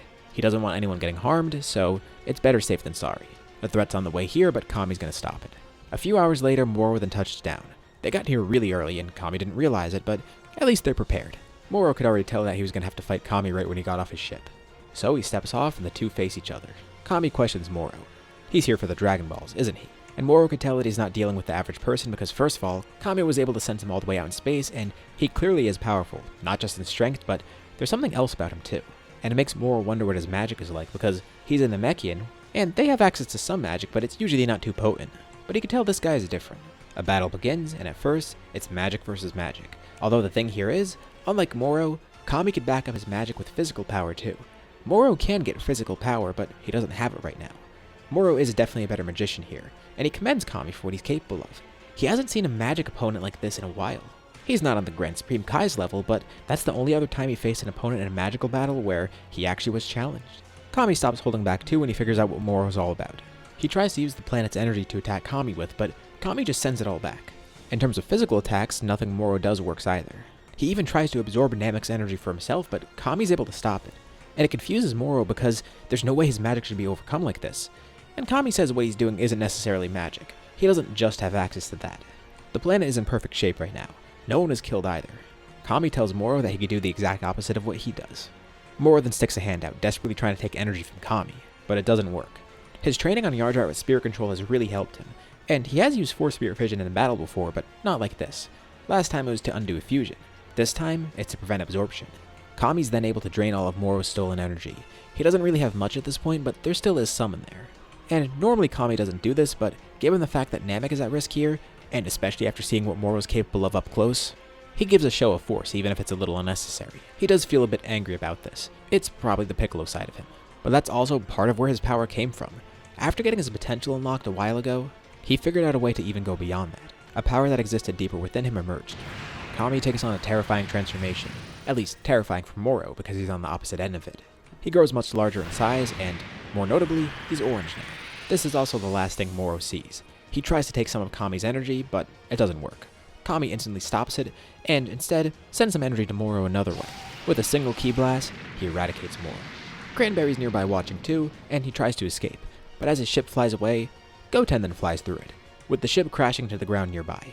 Kami looks over at him, and then telekinetically lifts Cranberry out of the wreckage, freezing him midair, and then teleporting him over to Mayris and the rest of the patrol. They could deal with him and arrest him. The patrol is pretty speechless, especially Mayris. Kami is definitely an oppressive god, not just in terms of what he's capable of, but also his physical strength, of course. It's interesting seeing a god like this. Next up, we don't have the Granola arc because without Frieza, it's kind of business as usual, so we skim over that. But back on Earth, Goku wants to test out Gohan and Goten's power. He's going back and forth between here and Beerus' planet, but he really wants to see what his sons are capable of at this point. And the two brothers fight him together. Gohan has a full-powered version of Super Saiyan 2, while Goten's working with regular full-power Super Saiyan. But even though those forms seem kind of old in comparison to what Goku has, and the fact that they don't have God Ki, they're still really powerful, of course, for the reasons I explained before. Their power is overflowing, and when fighting together they can contend with Super Saiyan God Goku. Raging God is a challenge, but Goku is glad that they've grown, even if they can't defeat him at his strongest. And they're not done yet. They still have a lot of room to grow. Like, they haven't even gotten any new forms, so who knows what they could do next. And it does make Goku wonder if anyone else out there has power like him and his sons. But with this battle going on, Beerus of course senses it too, and feels like he's kind of overdue for a sparring match with Goku. He wants to fight him immediately and see how strong he's grown. Beerus doesn't want to fight Goku, but he decides to take a power nap first. He wants to be in top shape, so he's going to be sleeping for quite a while. That brings us to around the time Superhero is supposed to happen, and it still does happen here. But what's happened over this time? Well, first off, Nappa's getting old. His rapid aging has already begun, and now he's getting even older. It's kind of a shame. He never got to become the strongest Saiyan, but he did have fun along the way. He just really can't fight anymore. He can't keep up with the others. He started to notice this, and that's why he fell behind Raditz and Vegeta. Slowly but surely, he started to show signs of age. So, soon enough he stops fighting completely.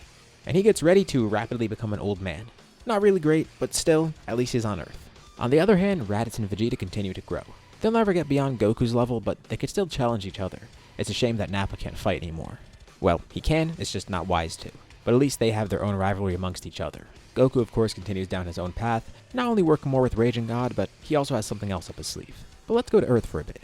The Gammas are created, and their first target is Gohan. Gamma 1 shows up to fight him one day, and pretty much instantly, Gamma 1 is defeated. At first, Gohan's not threatened by him, but then he becomes more of a problem when he tries to fight him. Although, Gohan can tell something's a little bit strange about this because this guy's a self-proclaimed superhero, and he doesn't really seem like a bad guy, but for some reason he thinks Gohan's a bad guy. That doesn't make any sense at all. But not too long after, Gamma 2 shows up, and at the same time, Kami and Goten then teleport in. Turns out Gamma 2 is actually looking for some other people. Mainly Goku, Vegeta, Raditz, whoever. He was actually going to look for Nappa, and he would have found him. Thankfully he didn't because Nappa couldn't fight him. The only reason he went for Gohan is because Gamma 1 stopped responding. So now he's here, but Kami and Goten also felt something going on. Gohan was fighting someone and they couldn't tell who. Although Kami could see everything from his lookout, and he could tell Gohan was fighting someone without ki, so maybe it's another android. He hoped that wasn't the case, but it is. Gamma 2 is ready to fight, especially after seeing Gamma 1 defeated, but Kami intervenes and tries to put a stop to it. The Gammas are superheroes after all, so Kami tries to reason with them. It takes a lot of convincing, especially after Gamma 1 just fought Gohan. But with Kami's own intelligence and strategy, he could sort this out. Meanwhile, back at the Red Pharmaceuticals base, Magenta begins panicking, because he could see all this happening. Dr. Hedo also realized that he was probably being misguided, and he kinda knew all along, and he just did this for the money. But now he's a lot more conflicted. Magenta isn't though. He knows exactly what he wants to do. The Gammas aren't working, so he wants to activate Cell Max. But Cell Max isn't even close to done. Especially since the Gammas fought once and instantly lost, there hasn't been much time that passed. Hedo's gonna need more time, but Magenta doesn't want to wait. He doesn't care if Cell Max isn't ready because, to him, it seems like this is the perfect time. He goes to activate Cell Max as everyone else holds Dr. Hedo back. But thanks to some help from Hachimaru, he is able to fight through the rest of the soldiers, becoming his own superhero. But it's too late. Magenta is able to activate Cell Max much earlier than normal. Everything's all settled with Gohan and crew, but the Gammas get a new communication from Dr. Hedo. He tells them to come back immediately. Cell Max has been activated. It was Magenta's fault. Hearing about this kind of terrifies Gohan and Kami because the name Cell Max instantly sets off alarms. You know, Red Ribbon Army, an android named Cell. Yeah, that's probably not going to go well. They're about to fly over, but Kami says there's no need. He could sense Cell Max's ki rising. So, he flicks his finger up, and everyone around him teleports over to the Red Ribbon Army base, including the Gammas. Very convenient form of travel, especially because they kinda needed to get here pretty quick. Thankfully, Hedo does know about the weak spot and tells the Gammas about this, so they need to work really quickly. At least Gohan, Goten, and Kami are on their side, because with their help, they might actually be able to win here, especially knowing his weak point. Gohan didn't really want to fight today, but you know what? He's up for a fight alongside his brother. It'll be cool to go full power for once, especially with those new allies on his side.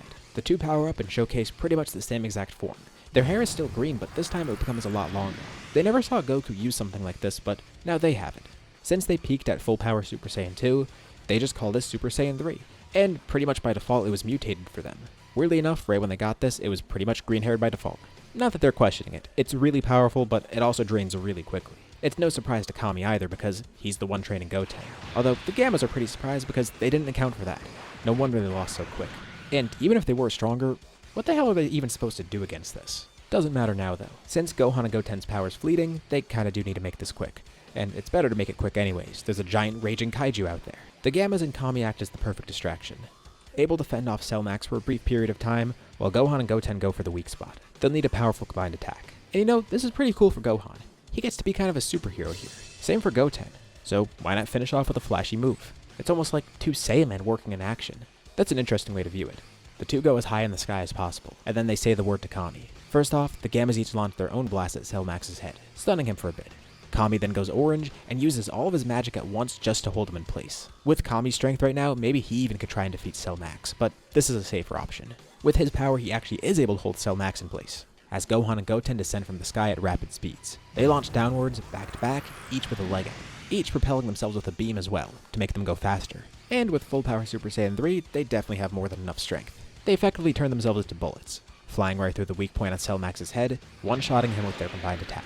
Hedo tells everyone to run from the explosion, and thankfully Kami just teleports them all out of there, including Hedo too. The entire Red Ribbon base is destroyed in the process, including anyone who is unfortunate enough to still be there. But Kami got all of his allies out, including the Gammas and Hedo, and luckily enough, both Gammas survived this time. They're not really too sure what to do about Hedo, but he already recognized what he did wrong. And Gohan's not really worried about the Gammas causing any trouble. They clearly are good. They're superheroes. They were just manipulated and misguided. It wouldn't be bad to keep them around. But just as the fight ends, somebody flies over. It's Nappa, who's really winded just from flying here too. He sensed something crazy going on, and he wanted to get involved, but he knew he probably wouldn't have been able to do much. But he sees Gohan and Goten here, and he's more so pissed at himself that he missed out on that. He really wanted to see them fight at full power. Now Kami kind of feels bad. He could have teleported him here, but at least he could teleport Nappa back. But Nappa wonders what everyone else is up to, because it was only Gohan and Goten fighting here alongside Kami. While that's happening on Earth, what's happening on Beerus' planet, because that's where Goku, Vegeta, and Raditz are right now. Goku's preparing for his fight with Beerus because this one's supposed to be their ultimate battle. Goku really wants to see if he can beat Beerus this time. He doesn't know if it's possible, but he's of course gonna try. Beerus has woken up from his nap not too long ago, and now he feels fully awake. Raditz and Vegeta are simply gonna watch as spectators. And Whis is really curious too, because he honestly doesn't know who will become the winner of this fight. The battle begins. Goku doesn't transform, and Beerus doesn't show off any of his full power yet. But pretty quickly, they start to pick up the pace. And Goku also cycles through his forms, eventually working up his way to Raging God. This is when the battle starts to get really interesting because Beerus shows off more of his strength. Although they're still both holding back. Sure, they could finish this fight as quick as possible, but they really want to enjoy it. And they also want to see what the other's fully capable of. But Goku tells Beerus he's ready to go to full power. Beerus knows he's holding back, and Goku knows Beerus is holding back too. So, the two take some time to charge up fully. As for Beerus, he's actually charging power. He doesn't have any crazy transformation or anything, but his aura grows way more intense. He's surrounded by pure destructive energy, like a shield of sorts. Just his presence alone is terrifying. Vegeta and Raditz have felt nothing like it. They're in no danger, but they feel like they are just from feeling his full strength. Just from the pressure of the ki alone, they don't know if they'll ever be able to reach a level like this. Raditz wonders how close Kakarot is to it. But Goku goes into his own unique form. It's different from the normal forms he uses, especially because it's a form all about serenity. By now, Goku has tapped into Ultra Instinct. But there's a little bit of a difference about this one too. He's had it for a while, and he's learned the ins and outs of it. He develops really quickly after all. But he's also figured out that he can make his emotions work for him in this form, because usually he has to be emotionless. But at the same time, Goku's power does come from rage, so it got him thinking, is there a way for his emotions to work while in Ultra Instinct? He wasn't sure, so he started putting it to the test. And he doesn't have full mastery of it now. He's probably not even close to that just yet. But he could use the complete white-haired version of Ultra Instinct, and if he wants to use his emotions, he can go into the lower form of it, which is more flexible with his emotions and probably could be more powerful in the long run if he ever figures out the secrets to it. But think about what this would do for him. His power already comes from anger, and if he makes his emotions work in Ultra Instinct, that power is going to compound on top of itself. That's his thought process here, and Beerus is really impressed to see it. It's not the same as that white-haired form he's seen, but it's good enough for him. And while Beerus did power up, his power then condenses. He's fighting at 100% right now, but he also tries to use Ultra Instinct for himself. It's not great at the moment, and he doesn't have a perfect version of it either. But he can get to the frame of mind he needs to be in, and it's enough to help, but he's never really used this while also being at 100% power. He's kind of using two conflicting forces here, and he needs to figure out how to make them work in harmony. So, both of them are trying to use Ultra Instinct in their own ways with their existing powers. The two clash, and the second they make contact, Whis makes a barrier around Vegeta and Raditz. Although they still can't really keep up with what's happening either because it's happening so fast. They can kind of get bits and pieces of it here and there, but Goku and Beerus are on such a different level that their speed is even too much for them to keep up with. And that's just in terms of seeing it. This fight is great for both of them. Beerus finally gets to see the rival he knew he could find. All along he knew that Goku would be that rival, but it's great to finally fight against him and see that he has the power to actually contend with him. This guy will be his rival forever. Well, Goku doesn't know about that. He can't live forever. At least not as he is now, but he's feeling the same thing. For so long he's looked for a great rival, and yeah, Beerus was always there, but Beerus is always so above him too. Goku was always in a weird spot because he had such a huge gap in power with everybody else. It's just hard to find the same type of thrill when he has to handicap himself each time. And Beerus had to do the same for him, but now, the two of them are fighting as equals. The battle rages on, and for Goku and Beerus, the battle feels like it's going for a while. But on the outside, the battle only takes a few seconds. They exchange millions of attacks, and it's definitely the craziest battle they ever had. Just to make sure things don't get too crazy, just as they exchange all those blows, Whis brings them to the World of Void to continue fighting, bringing Raditz and Vegeta along with him. But a few moments later, the fight finally ends. And even though it was only a few seconds in real time, even Vegeta and Raditz are amazed too. Vegeta comments on it, those few seconds, They felt like an eternity of combat. It was like nothing he ever experienced, and he was just watching from the sidelines. And the winner is revealed. Goku comes out victorious, although only just barely. Beerus is unconscious, and Goku is pretty badly beat up. But even Goku thinks that fight could have gone either way, because Beerus was growing during battle. So was Goku, though. And can't wait to see how much more Beerus grows in the future, because the two of them are going to continue pushing each other as rivals. What Beerus wanted is what Goku wanted too. They each have the perfect rival to fight with. But our story doesn't end here. By chance, the Galactic Patrol finds someone strange one day. Kami is contacted by Maris. He's not sure why. The Galactic Patrol has no business with him. And Maris wasn't really sure who else to tell about this, but he knows that on Earth they have a couple Saiyans there. Okay, why is he asking about that? Well, that's because he thought there were no Saiyans left, and there's actually one more that he found. This kind of puts Kami on alert. There's another Saiyan out there? That makes no sense, they're all dead. Well, clearly not. The reason he's alerted is because Saiyans tend to be dangerous. Not the ones on Earth, but from what they know, the Saiyans are ruthless warriors, so Kami wonders if this is the same case. That's why Maris contacted him. The Galactic Patrol didn't actually come in contact with that Saiyan yet, and they want to make sure they have someone who could handle it. Because if he is dangerous, they don't want to send a Galactic Patrolman down there to die. But for all they know, he might need help because he's on a deserted planet that isn't really a good environment to live on. So they kind of need to do something. They're only watching from a distance now. Kami has an idea of who to send there, and who would probably like to see him. On a faraway hostile planetoid called Vampa, Kami teleports in one day with Goku, and they find the Saiyan that's here. He's completely alone. He actually seems pretty nice, weirdly enough. They didn't really expect this right away. That's why Kami brought Goku in, basically like defusing a bomb. So Goku asks a bit about the Saiyan, and learns his name is Broly. He was actually here with his father, but he died not too long ago because of old age. And the more Goku talks to him, the more he learns that Broly seems pretty gentle for Saiyan standards. Out of curiosity, he asks if he could spar. Broly doesn't even realize that Goku's a fellow Saiyan until he mentions it. And that puts Broly on alert because he was taught to hate the Saiyans. Goku didn't think that would piss him off, but now it looks like he has to fight anyways. He's sure he can calm this guy down. Although, it's weird. The way he's getting angry and the way he's growing stronger from that anger. It feels kinda similar. They briefly battle and Goku doesn't transform, but he feels like Broly has the same type of power as him. Like they have the same exact type of mutation. What are the odds of that? He's always wondered if someone else like him was out there, and it looks like he finally found him. Pretty much right after he just had the fight of his life with Beerus. And this really gets him excited. He might have just found a new rival, someone who could actually contend with him just like Beerus does. But that's definitely going to take a bit of time. The least they could do is take this guy back to Earth because clearly he shouldn't be here. But Goku's pumped up. All I can think of now is the great fights he's going to have with Beerus, and with this new guy, Broly. Wondering if he really does have the same type of potential as him. Looks like there's only one way to find out. And with that, we end off this series here. What'd you guys think about the story? Hopefully you all enjoyed. As usual, be sure to drop a like and subscribe if you haven't already. It really helps with the channel and shows me you want to see more videos like this.